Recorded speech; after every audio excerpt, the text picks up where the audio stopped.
ഞാനൊരു Hindu right wing ആക്ടിവിസ്റ്റാണ്. അതിന് ഏറ്റവും വലിയ ഉത്തരവാദികൾ നമ്മുടെ ഈ അൾട്രാ റൈറ്റ് വിങ്ങേഴ്സുമാണ്. ഇന്ത്യയാണ് ഇന്ദിര എന്ന് മുമ്പ് ചില ആൾക്കാർ ചിന്തിച്ചു. അത് തെറ്റാണ്. അതങ്ങനെ ഇന്ത്യ ഇന്ദിരാഗാന്ധി ആകുന്നത്? അതേപോലെ ഇന്ത്യ അല്ല മോദിജി. സമാധാനവാദിയായ സ്വന്തം അച്ഛന് വേണ്ടി രാജ്യഭാരം ഉപേക്ഷിച്ചു പോയ ശ്രീരാമൻ്റെ പേരിൽ പാവപ്പെട്ട ന്യൂനപക്ഷങ്ങളെ ആക്രമിക്കുന്ന ആൾക്കാരുണ്ട്. ഹിന്ദു വേറെ, ഹിന്ദുത്വം വേറെ. ഹിന്ദു എന്ന് പറഞ്ഞാൽ വിശ്വാസമാണ്, ഹിന്ദുത്വം എന്ന് പറഞ്ഞാൽ രാഷ്ട്രീയമാണ്. അപ്പം വിശ്വാസിയായ ഗാന്ധിജിയും മൗലാന ആസാദും വിഭജനം വേണ്ട, ഒരുമിച്ച് നിൽക്കണമെന്ന് പറയുമ്പോൾ വിശ്വാസിയല്ലാത്ത ദൈവനിഷേധികളായ ജിന്നയും സവർക്കറും പിരിഞ്ഞു പോകണമെന്നാണ് വാദിച്ചത്. തീവ്ര ഹിന്ദുത്വവാദികൾ വിശ്വാസികളൊന്നുമല്ല. അവര് വിശ്വാസത്തെ ഉപയോഗിച്ച് രാഷ്ട്രീയം കളിക്കുന്നവരാണ്.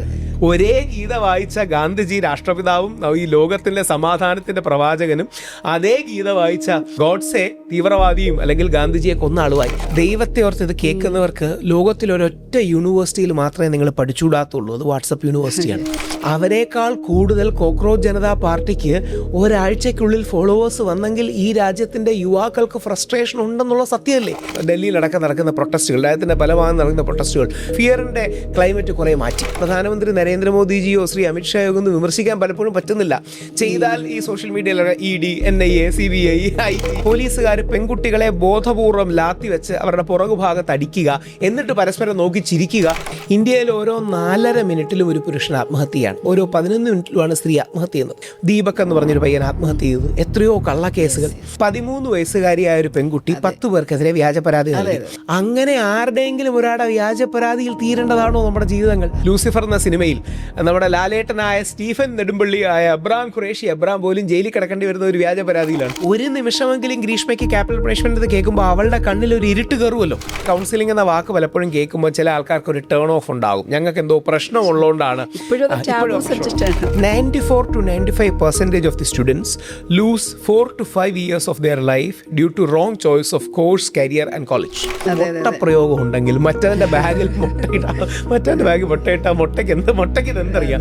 ആ മുട്ട നിങ്ങൾ കഴിച്ചാൽ, നിങ്ങൾ നോൺ വെജിറ്റേറിയൻ കൂടെ കഴിക്കുന്ന ആളാണ്, മുട്ട കഴിച്ചാൽ നിങ്ങൾക്ക് ഗുണമുണ്ടാവും.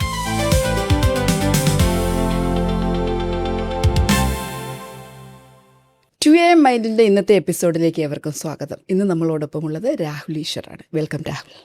Thank you ma'am. വളരെ സന്തോഷം, നന്ദി ഈ ഒരു പ്ലാറ്റ്ഫോമിലേക്ക് വന്നതിന്. ആദ്യം ടെഡ് ടോക്കിൽ നിന്ന് തുടങ്ങാനാണ് എനിക്കിഷ്ടം. 2014 ആദ്യത്തെ ടോക്ക് അല്ലേ? 4 വളരെ പ്രസക്തമായ കണ്ടന്റ് ആണെന്ന്, ഇന്ന് റിലവൻ്റ് ഉള്ള കണ്ടന്റ് ആണെന്ന് ഞാൻ വിശ്വസിക്കുന്ന ഒരു കാര്യം. 2015 പറഞ്ഞത് ഇന്ത്യ ഈസ് മൈ റിലീജിയൻ. അവിടെ ഇൻ്റർനാഷണലിസം ഈസ് ഇന്ത്യാസ് കോൺസെപ്റ്റ്, അല്ലെങ്കിൽ ഇന്ത്യയുടെ ഒരു കോൺസെപ്റ്റാണെന്നാണ് പറഞ്ഞത്. വളരെ നന്നായിട്ടത് എസ്റ്റാബ്ലിഷ് ചെയ്തു. 2014 വരുമ്പോൾ ഇന്ത്യനിസത്തെക്കുറിച്ചാണ് പറഞ്ഞത്. അവിടെ സെക്യുലറിസം അല്ലെങ്കിൽ ബഹുസ്വരത, എങ്ങനെയാണ് ഈ റിലീജിയൻ്റെ ഹാർമണി എന്ന് പറഞ്ഞു. മനോഹരമായിരുന്നു അതും. അന്ന് ആ ഒരു കോണ്ടെക്സ്റ്റിൽ അല്ലെങ്കിൽ ആ ഒരു സ്പീച്ചും ഇന്നത്തെ സാഹചര്യവും കൂടി രാഹുൽ എങ്ങനെ വിലയിരുത്തും? 2 കാര്യങ്ങൾ. അതായത് ഓരോ രാജ്യത്തിനും ഓരോ ശക്തികളാണ്. ഇപ്പോൾ ഉദാഹരണം, അമേരിക്കയുടെ മിലിറ്ററിയുമായിട്ടോ സാമ്പത്തികമായിട്ടോ നമുക്കില്ല. അപ്പോൾ ഒരു രാജ്യത്തിനും ഇല്ല. അമേരിക്ക തെറ്റായിട്ട് ഉപയോഗിക്കുന്നുണ്ട്, വേറൊരു വിഷയം, ഇറാനിലടക്കമുള്ള വിഷയങ്ങളിൽ. പക്ഷേ America is known for their military might, അവരുടെ ഫൈനാൻഷ്യൽ മസിൽ. ചൈന ഇപ്പം വളരെ സ്ട്രോങ്ലി റൈസിങ് എക്കോണമിയാണ്. അപ്പം ചൈനയ്ക്ക് ചൈനയുടേതായ പ്രത്യേകതകളാണ്. ചൈനയുടെ ഒരു വലിയ കൾച്ചർ, കൺഫ്യൂഷ്യാനിസം, ബുദ്ധിസം അടക്കമുള്ള കാര്യങ്ങൾ. ഇപ്പോൾ സിംഗപ്പൂർ ആണെങ്കിൽ വളരെ ഡിസൈൻഡ് ആയ ഒരു നേഷനാണ്. അപ്പോൾ ഓരോ രാജ്യത്തിനും ഓരോ പോസിറ്റീവ്സാണ്. ഇന്ത്യയുടെ ഏറ്റവും വലിയ പോസിറ്റീവ് ഈ പ്ലൂറലിസം എന്നോ ഗാന്ധിസം എന്നോ മിഡിൽ പാത്ത് എന്നോ സെക്കുലറിസം എന്നോ വ്യത്യസ്ത ആൾക്കാർ വ്യത്യസ്ത പേര് വിളിക്കും. എന്ത് പേര് വിളിച്ചാലും പ്രശ്നമില്ല. ഇപ്പോൾ എന്താ rose by any other name smell sweet എന്ന് പറയുന്നത് പോലെ ആ പുഷ്പത്തെ എന്ത് വിളിച്ചാലും കുഴപ്പമില്ല. ഇതാണ് ഇന്ത്യക്ക് ലോകത്തിന് നൽകാൻ കഴിയുന്ന ഏറ്റവും വലിയ കോൺട്രിബ്യൂഷൻ. ഇതാണ് നമ്മളെ വിശ്വഗുരു ആക്കുന്നത്, വേൾഡ് ടീച്ചർ ആക്കുന്നത്. സമവായം, സമന്വയം, സാഹോദര്യം, സൗഹാർദ്ദം, ഈ വ്യത്യസ്ത പാതകൾക്കിടയിലുള്ള പാലമാകാൻ നമുക്ക് കഴിയുന്നു എന്നുള്ളതാണ്. ശരിക്കും കഴിഞ്ഞ നൂറ്റാണ്ടിൽ ഏറ്റവും നല്ല രീതി ആർട്ടിക്കുലേറ്റ് ചെയ്ത് നമ്മുടെ രാഷ്ട്രപിതാവ് മഹാത്മാഗാന്ധിയും സ്വാമി വിവേകാനന്ദനെ പോലുള്ളവരാണ്. അതായത് സ്വാമി വിവേകാനന്ദൻ വേൾഡ് പാർലമെൻറ്റ് ഓഫ് റിലീജിയൻസിൽ വ്യത്യസ്ത മതങ്ങളിലൂടെ ദൈവത്തിലെത്താമെന്നും ബഹുസ്വരതയാണ് വേണ്ടതെന്നും ഇന്ന് ലോകം മുഴുവൻ അംഗീകരിക്കുന്ന ആശയം ഒരു ലോക തലത്തിൽ ആദ്യമായിട്ട് വെക്കുന്നത് അദ്ദേഹമാണ്. ഇതൊരു ഇന്ത്യൻ കോൺട്രിബ്യൂഷനാണ്. ഈ തിരിച്ചറിവ് പലപ്പോഴും നമുക്കില്ലാതെ പോകുന്നു. പക്ഷേ ശ്രദ്ധിച്ചിട്ടുണ്ടോ എന്നറിയില്ല, ഇന്ത്യയെ ഇന്ത്യയിലെ ഏറ്റവും നല്ല ക്രിസ്മസ് ഈവ് സെലിബ്രേഷൻസ് നടക്കുന്ന സ്ഥലങ്ങളിലൊന്ന് സ്വാമി വിവേകാനന്ദൻ്റെ ബേലൂർ മഠമാണ്. അത് മധ്യ തിരുവിതാംകൂറിലെ ക്രിസ്ത്യാനികളുടെ വോട്ട് കണ്ട് ചെയ്യുന്നതല്ല, അതൊരു പൊളിറ്റിക്കൽ അല്ല, പുള്ളിയുടെ സ്പിരിച്വൽ കൺവിക്ഷനാണ്. അതായത് പുള്ളിക്ക് ആത്മീയമായ ബോധ്യമാണ്. അദ്ദേഹം യേശുക്രിസ്തുവിനെ കുറിച്ച് പുസ്തകം എഴുതിയിട്ടുണ്ട്. ഭഗവത്ഗീതയോടൊപ്പം അദ്ദേഹം എപ്പോഴും കയ്യിൽ സൂക്ഷിച്ചിരുന്ന ഒരു പുസ്തകമാണ് ഇമിറ്റേഷൻ ഓഫ് ക്രൈസ്റ്റ്, ക്രിസ്ത്യൻ ലിറ്ററേച്ചറിലെ പ്രധാന പുസ്തകമാണ്.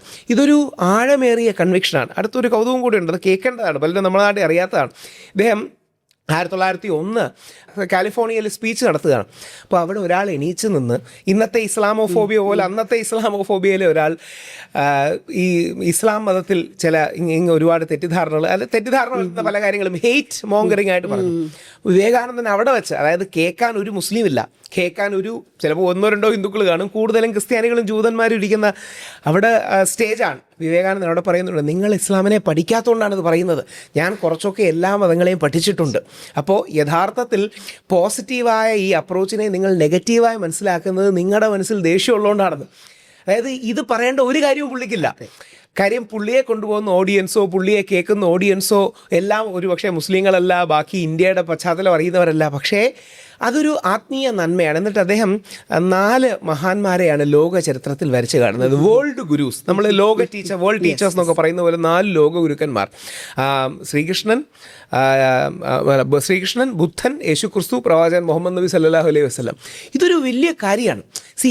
ഈ മഹത്വം ഇന്ന് ദൗർഭാഗ്യവശാൽ കുറച്ചെങ്കിലും നമ്മുടെ ഇന്ത്യയിൽ ചില വിഭാഗങ്ങൾക്ക്, ചില പ്രത്യയശാസ്ത്രങ്ങൾക്ക് നഷ്ടമാകുന്നു എന്നുള്ളത് ഇന്ത്യ എന്ന രാജ്യത്തിൻ്റെ പരാജയമാണ്. യെസ്, 3000-ലധികം ഡിബേറ്റ്സുകൾ ചെയ്തിട്ടുള്ള ആളാണ് രാഹുൽ. ഒരു വെൽ നോൺ ആക്ടിവിസ്റ്റ്, കമൻറ്റേറ്റർ എന്നുള്ള നിലയിൽ ഭാരതത്തിലെ അഭിപ്രായ സ്വാതന്ത്ര്യത്തിൻ്റെ നിലവാരത്തെക്കുറിച്ച് എന്താണ് അഭിപ്രായം? ഒന്നുകൂടെ ഒരു ചോദ്യം കൂടെ എൻ്റെ കൂടെ ഉണ്ട്. ഒരു ഭയമില്ലാതെ ഒരാൾക്ക് സ്വയം അഭിപ്രായം പറയാനുള്ളൊരു സാധ്യത ഇന്ന് മാഡം ഈ പറഞ്ഞാണ് പോയിന്റ്. അഭിപ്രായം ആർക്കും പറയാം എന്ന് നമുക്ക് വേണമെങ്കിൽ പറയാം, പക്ഷെ അങ്ങനല്ല. ഡർ കെ മാഹോൽ, ഹിന്ദിയിലെ ഡർ കെ മാഹോൽ അല്ലെങ്കിൽ അറ്റ്മോസ്ഫിയർ ഓഫ് ഫിയർ പലപ്പോഴും നമ്മുടെ രാജ്യത്ത് നിലനിൽക്കുന്നുണ്ട്. ഇത് നമ്മൾ കണ്ണടച്ചിരുട്ടാക്കിയിട്ട് എന്താ കാര്യം? അവിടെയാണ് നമ്മൾ ആത്മവിമർശനപരമായ ഇത്തരം കാര്യങ്ങൾ കാണണം. നമ്മുടെ നാട്ടിലെ ആൾക്കാരുടെയും പല പ്രശ്നം, ഇന്ത്യ ലോകത്തിലെ ഏറ്റവും ബെസ്റ്റ് രാജ്യം ഇൻ ദ വേൾഡ് എന്ന് വെറുതെ പറയുന്നതിൽ അർത്ഥമില്ല. ബെസ്റ്റ് ആക്കാൻ കഴിയുന്ന രാജ്യമാണ്. അത് നമ്മുടെ തെറ്റുകൾ നമ്മൾ മനസ്സിലാക്കുകയും മുമ്പോട്ട് പോകുമ്പോഴും ചെയ്യുകയാണ്. ഇപ്പോൾ ഈ ജെൻസി, നമ്മുടെ ഡൽഹിയിലടക്കം നടക്കുന്ന പ്രൊട്ടസ്റ്റുകൾ, രാജ്യത്തിൻ്റെ പല ഭാഗം നടക്കുന്ന പ്രൊട്ടസ്റ്റുകൾ വലിയൊരു ഗുണം ചെയ്ത് ഈ പേടിയുടെ ഒരു ഫിയറിൻ്റെ ക്ലൈമറ്റ് കുറേ മാറ്റി. കുറേ ആൾക്കാർക്ക് തുറന്ന് വിമർശിക്കാം. ഞാനൊരു ഉദാഹരണം പറയാം. നമ്മുടെ നാട്ടിൽ നമ്മുടെ മുഖ്യമന്ത്രിയാണ് ശ്രീ വി ഡി സതീശൻ. എന്തൊക്കെ പുള്ളിയെ വിമർശിക്കുന്നു, നല്ലത് അതിര് കടന്ന് വിമർശിക്കുന്നു. ഇതേപോലെ വേണ്ട രീതിയിൽ നമുക്ക് പ്രധാനമന്ത്രി നരേന്ദ്രമോദിജിയോ ശ്രീ അമിത്ഷായോ ഒന്നും വിമർശിക്കാൻ പലപ്പോഴും പറ്റുന്നില്ല. ചെയ്താൽ ഈ സോഷ്യൽ മീഡിയയിലൊക്കെ ED, NIA, CBI, IT എന്ന് പറയുന്ന രീതി വരും. ഞാൻ അദ്ദേഹത്തിൻ്റെ പ്രധാനമന്ത്രി നരേന്ദ്രമോദി ഉദ്ഘാടനം ചെയ്ത 2 പരിപാടിയിൽ സംസാരിക്കാൻ എനിക്ക് അവസരം കിട്ടിയിട്ടുണ്ട്, നേരിട്ട് കണ്ടിട്ടുണ്ട്. ഞാൻ ഇന്നേ വരെ രാഹുൽ ഗാന്ധിയെ നേരിട്ട് കണ്ടിട്ടില്ല. അതായത് രാഹുൽ ഗാന്ധി എന്ന വ്യക്തിയെ ടി വിയിലൊക്കെ കണ്ടല്ല, നമുക്ക് വേറെ പരിചയമൊന്നുമില്ല. അപ്പം ഇവരോട് ആരോടും വ്യക്തിപരമായ ഇഷ്ടമോ അനിഷ്ടമോ അല്ല, പക്ഷേ രാജ്യത്ത് അസഭ്യമാവരുത്, ആഭാസമാവരുത്, ഓബ്വിയസ്ലി ഇറ്റ്സ് എ ഗിവൺ. പക്ഷേ അഭിപ്രായ സ്വാതന്ത്ര്യം എന്ന് പറഞ്ഞാൽ വിമർശിക്കാനുള്ള സ്വാതന്ത്ര്യം കൂടാ, അധിക്ഷേപിക്കാനല്ല, വിമർശിക്കാനുള്ള സ്വാതന്ത്ര്യമാണ്. ആ വിമർശന സ്വാതന്ത്ര്യം ഒരു രാജ്യത്തില്ലെങ്കിൽ ആ രാജ്യത്തിൻ്റെ സ്പേസ് ഇല്ലാതാകുന്നു എന്നാണ്. അതുകൊണ്ടാണ് നമ്മൾ പത്രസ്വാതന്ത്ര്യത്തിനടക്കം പലതിലും വളരെ താഴെ പോകുന്നത്. അപ്പോൾ അൺഡിക്ലെയർഡ് ആയിട്ടൊരു ഫിയർ, ഞാൻ എമർജൻസി എന്ന വാക്ക് ഉപയോഗിക്കുന്നില്ല, വളരെ സ്ട്രോങ് ആയതുകൊണ്ട് അൺഡിക്ലെയർഡ് ആയിട്ടൊരു ഫിയർ നിലനിൽക്കുന്നുണ്ട്. അതിൻ്റെ കാരണം കൂടെ പറയാം. ഇന്ത്യയാണ് ഇന്ദിര എന്ന് മുമ്പ് ചില ആൾക്കാർ ചിന്തിച്ചു. അത് തെറ്റാണ്. അതങ്ങനെ ഇന്ത്യ ഇന്ദിരാഗാന്ധി ആകുന്നത്? ഇന്ദിരാഗാന്ധി ഇന്ത്യയിൽ ജനിച്ച പ്രമുഖയായ ഒരു നേതാവ്, നമ്മുടെ പ്രധാനമന്ത്രിയായിരുന്ന വ്യക്തി. അതേപോലെ ഇന്ത്യ അല്ല മോദിജി, ഇന്ത്യയാണ് മോദിജി എന്ന് തെറ്റിദ്ധരിക്കുന്ന ആൾക്കാരുണ്ട്. ഇന്ത്യയാണ് ഇന്ദിര എന്ന് തെറ്റിദ്ധരിക്കുന്ന ആൾക്കാർ. ഞാനപ്പോൾ അവരോട് പറയും, ഇന്ത്യയാണ് മഹാത്മാഗാന്ധി എന്ന് പോലും നമ്മൾ തെറ്റിദ്ധരിക്കരുത്. ഇന്ത്യയാണ് കാര്യം മഹാത്മാഗാന്ധി ഈ നാട്ടിൽ ജനിച്ച, ഈ നാടിൻ്റെ സ്വാതന്ത്ര്യത്തിന് വേണ്ടി പോരാടിയ നമ്മുടെ രാഷ്ട്രപിതാവാണ്, ആദരിക്കണം. എന്നാൽ മഹാത്മാഗാന്ധി ജീവിച്ചിരുന്ന കാലത്ത് തന്നെ സുഭാഷ് ചന്ദ്രബോസ് പരസ്യമായിട്ട് അദ്ദേഹത്തോട് വിയോജിക്കുന്നുണ്ട്, പരസ്പര ബഹുമാനത്തോടെ അടികൂടുന്നുണ്ട്. ഈ ഒരു കൾച്ചർ ഓഫ് അതായത് ഡെമോക്രസി എന്ന് പറഞ്ഞാൽ ഇത്രയേ ഉള്ളൂ, ഡിസഗ്രീയിങ് വിത്തൗട്ട് ഡിസ്റെസ്പെക്റ്റ്. ഡെമോക്രസി എന്ന ഇത് മാത്രമേ, വേറെ കോൺസ്റ്റിറ്റ്യൂഷണൽ അർത്ഥങ്ങളുണ്ട്, സിവിക് സെൻസിൽ, സിവിൽ സെൻസിൽ ഇത് മാത്രമേ അർത്ഥമുള്ളൂ.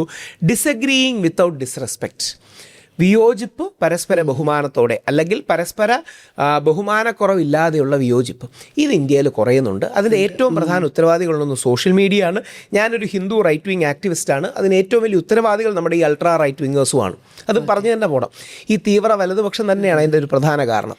ഈ ഇൻസ്റ്റഗ്രാം അല്ലെങ്കിൽ സോഷ്യൽ മീഡിയയെ കുറിച്ച് പറഞ്ഞത്, ഇൻസ്റ്റഗ്രാം വാരിയേഴ്സ് എന്ന് പറയുന്ന ഒരു സാമൂഹ്യ ശക്തി ഇപ്പോൾ വരുന്നുണ്ട് അല്ലേ? ഈ ജെൻസി പ്രക്ഷോഭം ഇൻസ്റ്റഗ്രാം സൈബർ വാരിയേഴ്സിന്റെ ഒരു വിജയമായിട്ട് കാണാണ്, സംശയമൊന്നുമില്ല. കാര്യം അതുകൊണ്ടാണല്ലോ സാക്ഷാൽ നമ്മുടെ പ്രധാനമന്ത്രി, ഇന്ന് ലോകത്തിൽ ഏറ്റവും കൂടുതൽ ഇൻസ്റ്റാഗ്രാമിൽ ഫോളോവേഴ്സ് ഉള്ള പ്രധാനമന്ത്രി നേരിട്ടിറങ്ങുകയും ഇപ്പം 4 വീഡിയോ ചെയ്തു. ഇന്നലെ ചെയ്ത വീഡിയോ നല്ലതുമായിരുന്നു. അദ്ദേഹത്തിൻ്റെ അമ്മയെ അടക്കം അസഭ്യം പറഞ്ഞവർക്ക് അദ്ദേഹം മാപ്പ് കൊടുക്കുന്നു എന്നൊക്കെ പറഞ്ഞാൽ നല്ല വീഡിയോ ആണ്, പോസിറ്റീവ്. ആരെങ്കിലും പരസ്പരം ഫൊർഗീവ് ചെയ്യുന്നെങ്കിൽ നമ്മളതങ്ങ് അക്സെപ്റ്റ് ചെയ്യണം. നമ്മുടെ നാട്ടിൽ ഈ ടെൻഷനും സ്ട്രെസ്സും അല്ല, കുറേ കൂടെ ഒരു സൗഹാർദ്ദമാണ് വേണ്ടത്. എല്ലാവരുടെയും ഭാഗത്തു നിന്നും അങ്ങനെ ഒരു വിട്ടുകൊടുക്കൽ അപ്രോച്ച് ഉണ്ടാകണം, പരസ്പരം റിലൻഡിങ് അപ്രോച്ച്, കൺസീഡിങ് അപ്രോച്ച് ഉണ്ടാകണം. അപ്പോൾ ഇൻസ്റ്റാഗ്രാം ഫോളോവേഴ്സാണ്, ഇൻസ്റ്റാഗ്രാം വാറിയേഴ്സാണ്, അതിൽ യാതൊരു തെറ്റുമില്ല. കാര്യം യഥാർത്ഥത്തിൽ ഇവർക്ക് ട്വിറ്ററിൽ നല്ല സാന്നിധ്യമുണ്ട്, ഫേസ്ബുക്കിൽ നല്ല സാന്നിധ്യമുണ്ട്, യൂട്യൂബിലുണ്ട്. പക്ഷേ ഇൻസ്റ്റാഗ്രാമത്തിലായിരുന്നു ആ പോരാട്ടം. അപ്പം അങ്ങനെ പറയാമല്ലോ, പണ്ടൊക്കെ ബാറ്റിൽ ഓഫ് ഗുരുഗ്രാം എന്നൊക്കെ പറയുന്നത് ബാറ്റിൽ ഓഫ് ഇൻസ്റ്റാഗ്രാം എന്ന കാര്യം സംശയമില്ല. അതുകൊണ്ടാണ് പ്രധാനമന്ത്രി നേരിട്ട് മന്ത്രിമാർക്ക് ഉപദേശം കൊടുത്തത്, നിങ്ങൾ ഇൻസ്റ്റാഗ്രാമിൽ ആക്റ്റീവ് ആവും.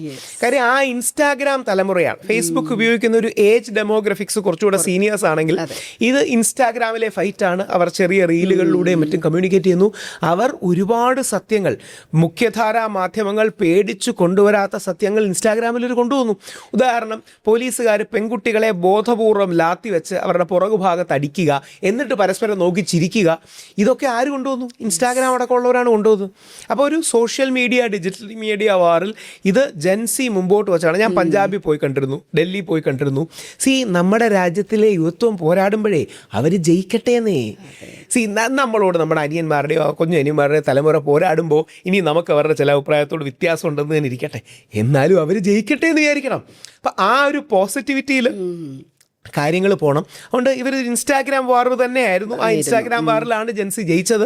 മോദിജിക്ക് ഇവരെക്കാട്ടി എല്ലാ ഫോളോവേഴ്സ് ഉണ്ട്. പക്ഷേ ഒരു കൂട്ടം ഇൻസ്റ്റാഗ്രാം വാറിയേഴ്സ് അങ്ങനെ വന്നപ്പോൾ, അതായത് അതിൻ്റെ ഒരു പ്രത്യേകത നമ്മൾ ആലോചിക്കേണ്ടത്, കോൺഗ്രസും BJPയും വ്യവസ്ഥാപിത പാർട്ടികളാണല്ലോ, ഇന്ത്യ കണ്ട ഏറ്റവും വലിയ പാർട്ടികളാണ്. അവരെക്കാൾ കൂടുതൽ കോക്രോച്ച് ജനതാ പാർട്ടിക്ക് ഒരാഴ്ചയ്ക്കുള്ളിൽ ഫോളോവേഴ്സ് വന്നെങ്കിൽ ഈ രാജ്യത്തിൻ്റെ യുവാക്കൾക്ക് ഫ്രസ്ട്രേഷൻ ഉണ്ടെന്നുള്ള സത്യമല്ലേ? ഇല്ലെങ്കിൽ ഒന്ന് ആലോചിച്ച് നോക്കിയേ, കോൺഗ്രസും BJPയും പോലെ ഇത്ര സംസ്ഥാനങ്ങൾ ഭരിക്കുന്ന, കോടിക്കണക്കിന് രൂപയുടെ ബാക്കിംഗ് ഉള്ള, ഇത്രയും വലിയ ആൾക്കാരുള്ള മുഖ്യധാരാ മാധ്യമങ്ങൾ സപ്പോർട്ട് ചെയ്യുന്നതിനേക്കാൾ കൂടുതൽ ഇൻസ്റ്റാഗ്രാമിൽ കോക്രോച്ച് ജനതാ പാർട്ടി എന്ന് പറഞ്ഞൊരു സറ്റയർ, ഒരു കളിയാക്കൽ, വ്യംഗ്യത്തിൽ തുടങ്ങിയ പാർട്ടിക്ക് ഒരാഴ്ചക്കുള്ളിൽ അവരിപ്പോൾ 22 കോടിയോ അത്ര എന്തുകൊണ്ട് ഫോളോവേഴ്സോ, 22 മില്യണോ അത്ര എന്തുകൊണ്ട് ഫോളോവേഴ്സിൻ്റെ അക്കൗണ്ട്.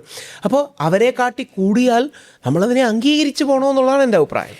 രാഹുൽ ലൈഫോളജിസ്റ്റ് എന്ന് പറഞ്ഞൊരു കോൺസെപ്റ്റ് പറയാറുണ്ട്. അപ്പോൾ ഒരു ഡിഫറെൻറ്റ് ഡൊമൈനെ ഇൻ്റഗ്രേറ്റ് ചെയ്യുന്ന ഒരു പ്രോസസ്സാണ്. അതിനെ സിമ്പിളായി പറഞ്ഞാൽ എല്ലാ ശാസ്ത്രങ്ങളുടെയും മാതാവ് ഫിലോസഫിയാന്ന് പറയും. സൈക്കോളജി അടക്കം എല്ലാം വരുന്നതിൻ്റെ ബാക്ക്ഗ്രൗണ്ട് ഫിലോസഫിയാണ്. പണ്ട് സയൻറ്റിസ്റ്റുകളെന്നല്ല, അവരെ ഫിലോസഫേഴ്സ് എന്നാണ് വിളിച്ചോട്ടത്. ഉദാഹരണം, ഫിസിക്സിൻ്റെ പേര് നാച്ചുറൽ ഫിലോസഫി എന്നായിരുന്നു. കഴിഞ്ഞ 2-3 നൂറ്റാണ്ടുകളിൽ അങ്ങനെ ഫിലോസഫിയിൽ നിന്ന് എമർജ് ചെയ്ത 2 ശാഖകളാണ് സോഷ്യോളജി, അഗസ്തസ് കോംതെയും, സൈക്കോളജി അടക്കമുള്ളത്. അതായത് സാമൂഹിക ബന്ധങ്ങളെക്കുറിച്ചും സോഷ്യോളജി പഠിക്കുന്നെങ്കിൽ ഫ്രീനോളജി എന്ന് ആദ്യം വിളിക്കുകയും പിന്നീട് മനസ്സും ബിഹേവിയർ പാറ്റേൺ ആൻഡ് കോഗ്നിറ്റീവ് സയൻസിനെ കുറിച്ച് പഠിക്കുന്നതാണ് സൈക്കോളജി എങ്കിൽ, ജീവിതവുമായി ബന്ധപ്പെട്ട്, കരിയറുമായി ബന്ധപ്പെട്ട് ഒരു വ്യക്തിയുടെ ജീവിത വൃത്തികൾ, ജീവിത വ്യാപനം, ഇവയെക്കുറിച്ച് പഠിക്കുന്നതാണ് ലൈഫോളജി. ലൈഫ് സ്കിൽസ്, കുറച്ചുകൂടെ കൃത്യമായിട്ട് പറഞ്ഞാൽ ലൈഫോളജി എന്ന് പറഞ്ഞാൽ framework for life coaching, life mentoring, life കോച്ചിൻ്റെ ഒരു ഫ്രെയിം വർക്ക്, ലൈഫ് സ്കിൽസിൻ്റെ ഒരു ഫിലോസഫി. ഇപ്പോൾ ഉദാഹരണം വേണം ശ്രദ്ധിച്ച് കാണും, കഴിഞ്ഞൊരു 20 വർഷമായിട്ടാണ് നമ്മുടെ നാട്ടിൽ ലൈഫ് സ്കിൽസ് പോലുള്ള വാക്കുകൾ പോപ്പുലറായത്. അപ്പോൾ ആ ലൈഫ് സ്കിൽസ് ഉള്ള ഞങ്ങളടക്കം, ഞങ്ങളുടെ ഓർഗനൈസേഷൻ അടക്കം വളരെ ശക്തമായിട്ട് അതിനെ ഇടപെട്ടിരുന്നു. എല്ലാ സ്കിൽസും ഇമ്പോർട്ടൻ്റ് ആണ്. പക്ഷേ ഏറ്റവും അടിസ്ഥാന സ്കില്ല് ലൈഫ് സ്കില്ലാണ്. ലൈഫ് സ്കിൽസിനെ വ്യത്യസ്ത കാറ്റഗറൈസ് ചെയ്യാം. യുണൈറ്റഡ് നേഷൻസ് ഒക്കെ ഔദ്യോഗികമായിട്ട് തന്നെ ഇപ്പോൾ ലൈഫ് സ്കിൽസ് എന്ന കോൺസെപ്റ്റ് അംഗീകരിക്കുന്നു. ഒരു ലൈഫ് സ്കിൽ പാരഡൈം ഉണ്ട്. പ്രത്യേകിച്ച് ഇത് കേൾക്കുന്ന ആൾക്കാരും കൂടെ, നമ്മുടെ മക്കൾക്കും പഴയ രീതിയിൽ മാർക്ക് ഇമ്പോർട്ടൻ്റ് ആണ് ഇല്ലെന്നല്ല, പക്ഷേ മാർക്കിനേക്കാളോ മാർക്കിനോടൊപ്പമോ ഇമ്പോർട്ടൻ്റ് ആയ ഒരുപാട് സ്കിൽ സെറ്റുകളുണ്ട്. അപ്പം പഴയ രീതിയിലുള്ള കാണാതെ പഠിച്ച് പരീക്ഷയിൽ എഴുതുന്ന ഒരൊറ്റ സ്കില്ലിനപ്പുറം ഇന്ന് ഒരുപാട് ലൈഫ് സ്കിൽസ്. ഞാൻ ഫിൻലാൻഡിലാണ് വർക്കിൻ്റെ ഭാഗമായിട്ട് ഒരുപാട് നിൽക്കുന്നത്. സോഷ്യോ ഇമോഷണൽ ലേണിംഗ് എന്ന് അവർ പറയുക. സാധാരണ പക്ഷേ നമ്മൾ ലൈഫ് സ്കിൽസ് എന്ന് എന്ത് വിളിച്ചാലും കുഴപ്പമില്ല. സോഷ്യോ ഇമോഷണൽ ലേണിംഗ് ഉണ്ട്, അവർക്ക് ഒരു ഗ്ലോബൽ പാരഡൈം ഉണ്ട്, സയൻറ്റിഫിക് കരിയർ ഡിസിഷൻസ് ഉണ്ട്. അപ്പോൾ ഇത്തരം കാര്യങ്ങളെ നമുക്ക് ശാസ്ത്രീയമായിട്ടോ റിസർച്ച് ബേസ്ഡ് ആയിട്ടോ ഗവേഷണ നിരീക്ഷണ പരീക്ഷണങ്ങളുടെ ബേസായിട്ടോ പഠിക്കുന്നില്ല. അപ്പം അങ്ങനെ പഠിക്കണമെന്നുള്ള ഒരു ആശയമാണ് ലൈഫോളജി. അത് പ്രാക്ടീസ് ചെയ്യുന്ന ഒരാളാണ് ലൈഫോളജിസ്റ്റ് എന്ന വാക്ക്. നമ്മളിപ്പോൾ യൂണിവേഴ്സിറ്റി ഓഫ് ഹെൽസിങ്കിയോടടക്കം ഒരു ടൈപ്പ് ഉണ്ട്. നോബൽ സമ്മാന ജേതാവായ സർ റിച്ചാർഡ് റോബോട്ട്സ് നമ്മുടെ ഒരു മെന്ററും കാര്യങ്ങളുമാണ്. അദ്ദേഹത്തിന് മെഡിസിനാണ് നോബൽ കിട്ടിയിരിക്കുന്നത്. Very good. ഇവിടെയാണ് സ്വാമി വിവേകാനന്ദൻ്റെ ഒരു quote, every soul is potentially divine. അതായത് ഓരോ വ്യക്തിയും ജനിക്കുന്നത് ദൈവികമായ കഴിവുകളും നന്മയും പൊട്ടൻഷ്യലും കൊണ്ടാണ്. അതിനെ കൂടുതൽ പോളിഷ് ചെയ്യാനാണ് നമ്മുടെ എഡ്യൂക്കേഷൻ സിസ്റ്റം ചെയ്യേണ്ടുന്നത്. പക്ഷേ ഇന്നത്തെ എഡ്യൂക്കേഷൻ സിസ്റ്റം മാർക്കിന് വേണ്ടി അല്ലെങ്കിൽ ഒരു ജോബിന് വേണ്ടിയിട്ട് യൂത്തിന് ട്രെയിനിങ് കൊടുക്കുന്നു എന്ന് വേണമെങ്കിൽ പറയേണ്ടി വരും. അങ്ങനെയാണ് അവിടെയാണ് ഈ ലൈഫ് സ്കിൽസിന്റെ അതിന് മാറ്റം പറയട്ടെ. ഇപ്പോൾ കേരള ഗവൺമെന്റ് അതിനുവേണ്ടി നല്ലൊരു ഇന്റർവെൻഷൻ നടത്തുന്നതാണ് അസാപ്പ്. ആദ്യ 4 വർഷം ഞങ്ങളുടെ ഓർഗനൈസാണ് കേരള ഗവൺമെന്റിന് വേണ്ടി ചെയ്തിരുന്നത്. നമ്മുടെ വിദ്യാർത്ഥികൾക്ക് സ്കൂളിൽ പഠിക്കുന്ന സമയം രാവിലെ 9:30 മുതൽ 3:30 വരെ ഉള്ള സമയത്ത് യഥാർത്ഥത്തിൽ പാനിപ്പട്ട് യുദ്ധം എന്ന് നടന്നു എന്ന് അറിയേണ്ടത് വളരെ പ്രധാനമാണ്. ഒരു സംശയമില്ല, നമ്മുടെ ചരിത്രത്തിന്റെ ഭാഗമാണ്.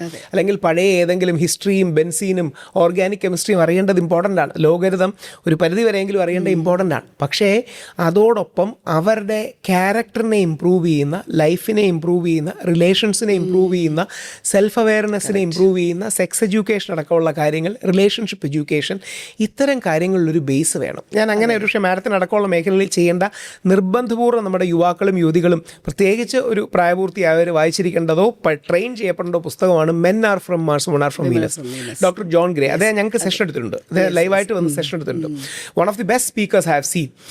സ്ത്രീയുടെയും പുരുഷൻ്റെയും ബ്രെയിൻ കെമിസ്ട്രിയിൽ വ്യത്യാസമുണ്ട്, ന്യൂറോളജിക്കലി വ്യത്യാസമുണ്ട്.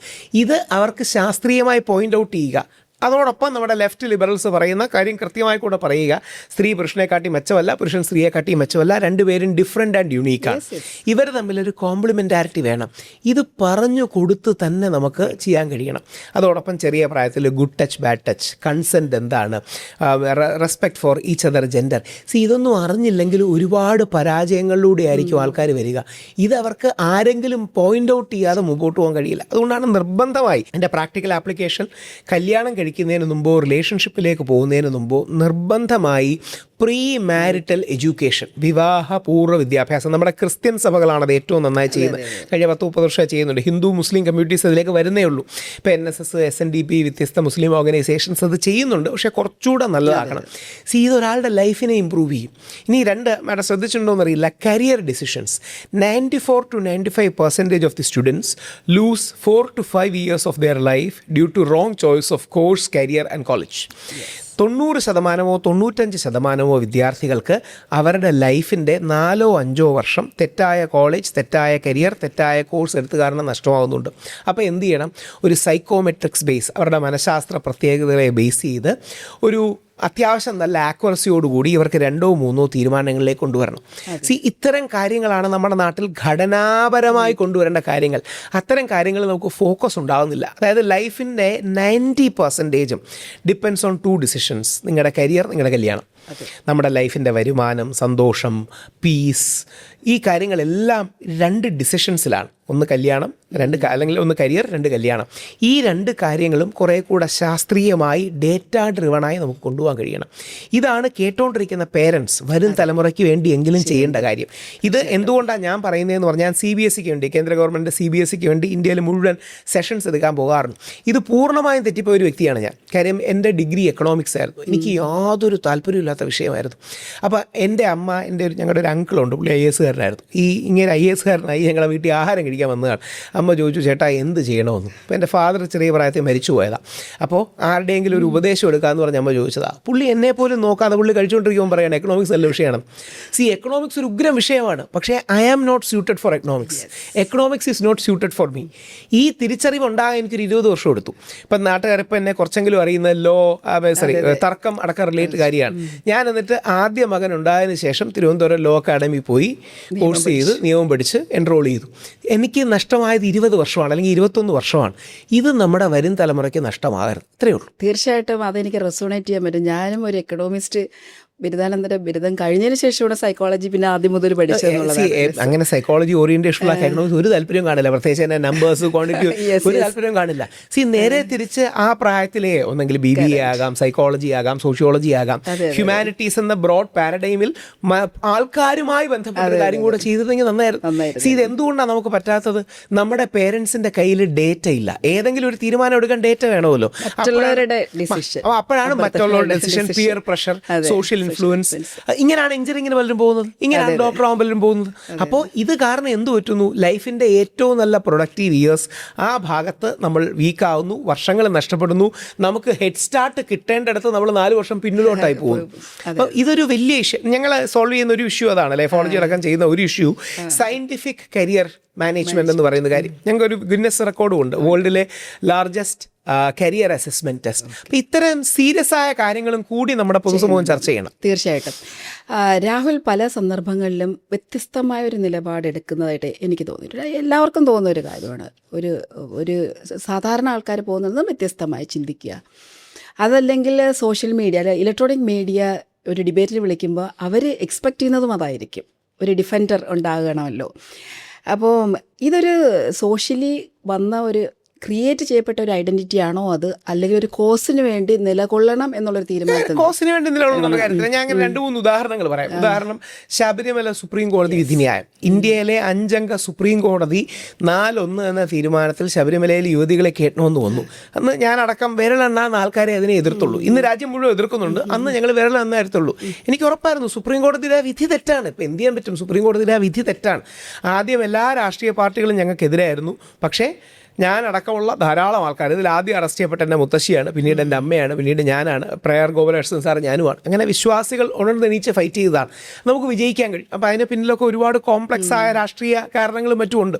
അതായത് ഇന്ത്യയിലെ ഒരു തീവ്ര വലതുപക്ഷം പലപ്പോഴും ഇത്തരം കാര്യങ്ങളെ, അതായത് ശബരിമലയിലെ യുവതികളെ കയറ്റിയാൽ അത് ക്രിസ്ത്യൻ മുസ്ലിം വ്യക്തി നിയമങ്ങളിലേക്ക് കടന്നു കയറാനൊരു വിടവാകും എന്നൊരു ധാരണ കൂടി അതിൻ്റെ പിന്നിലുണ്ടായിരുന്നു. അങ്ങനെയാണ് ഈ യൂണിഫോം സിവിൽ കോഡ് അടക്കമുള്ള നെറേറ്റീവ്സ് വരുന്നത്. മുസ്ലിം ക്രിസ്ത്യൻ വ്യക്തി നിയമങ്ങളിലേക്ക് ഇടപെടാൻ ശബരിമല എന്ന വിടവിലൂടെ ചെയ്യാം എന്ന ആഗ്രഹം ചിലർക്കുണ്ടായിരുന്നു. അതിനെ എതിർത്തതാണ് ദിലീപേൻ്റെ കേസ്, ശ്രീ ദിലീപിൻ്റെ കേസ്. ആദ്യം മുതലേ ഞാൻ പറയുന്നതാണ്. അങ്ങനെ തന്നെ കോടതി വിധി വരികയും ചെയ്തു. തെളിവില്ലാത്തൊരു കാര്യമാണ്. അല്ലെങ്കിൽ ശ്രീ സിദ്ദിഖിൻ്റെ കേസ്, ശ്രീ രാഹുൽ മാങ്കൂട്ടത്തിൻ്റെ കേസ്, ഫൈനൽ വിധി വന്നില്ല. എന്നിരുന്നാലും ഞാൻ അടക്കമുള്ളവർ സൂചിപ്പിച്ചതാണ് കോടതികൾ പറയുന്നത്. ഏത് കേസ് പഠിച്ചാലും, പ്രത്യേകിച്ച് ലോ കൂടി പഠിച്ചിട്ടുണ്ടെങ്കിൽ നമുക്കൊരു കേസ് ശരിയാണോ തെറ്റാണോ എന്നറിയാം, കുക്കപ്പ് ചെയ്യുന്നതാണോ എന്നറിയാം. ഇപ്പം പുരുഷ കമ്മീഷൻ നമ്മുടെ നാട്ടിലെ ആദ്യ കാലത്ത് പല ആൾക്കാരും ചിരിക്കുമായിരുന്നു. എന്നാൽ ഇന്ന് ചില ആൾക്കാർക്കെങ്കിലും ശരിയാണ്, അതും കൂടെ വന്നാൽ തെറ്റില്ല എന്ന അഭിപ്രായത്തിലേക്ക് പലരും എത്തിയിട്ടുണ്ട്. ദീപക് എന്ന് പറഞ്ഞൊരു പയ്യൻ ആത്മഹത്യ ചെയ്തു, എത്രയോ കള്ളക്കേസുകൾ.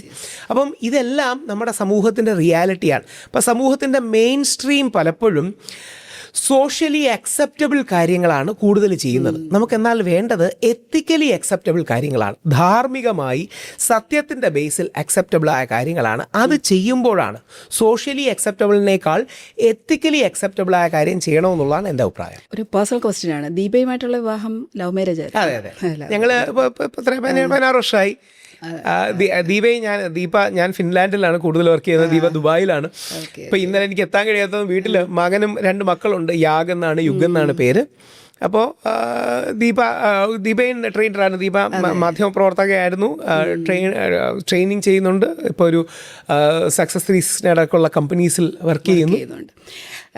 മെൻ കമ്മീഷനിലേക്ക് വരുമ്പോൾ വ്യക്തിപരമായി അല്ലെങ്കിൽ രാഹുൽ തിരിച്ചറിഞ്ഞൊരു നിമിഷം ഉണ്ടാകുമല്ലോ, പുരുഷൻ്റെ അന്തസംഘർഷങ്ങളെ പരിഗണിക്കുന്നില്ല അല്ലെങ്കിൽ ഹിയർ ചെയ്യുന്നില്ല എന്നുള്ള വ്യക്തിപരമായി തോന്നിയ ഒരു മൊമെന്റ്? 2-3 ഇൻസ്റ്റൻസ് ഉണ്ട്. ആദ്യം ഒരു കണക്ക് പറഞ്ഞ് ഹാർഡ് ഡേറ്റ പറഞ്ഞു തുടങ്ങാം.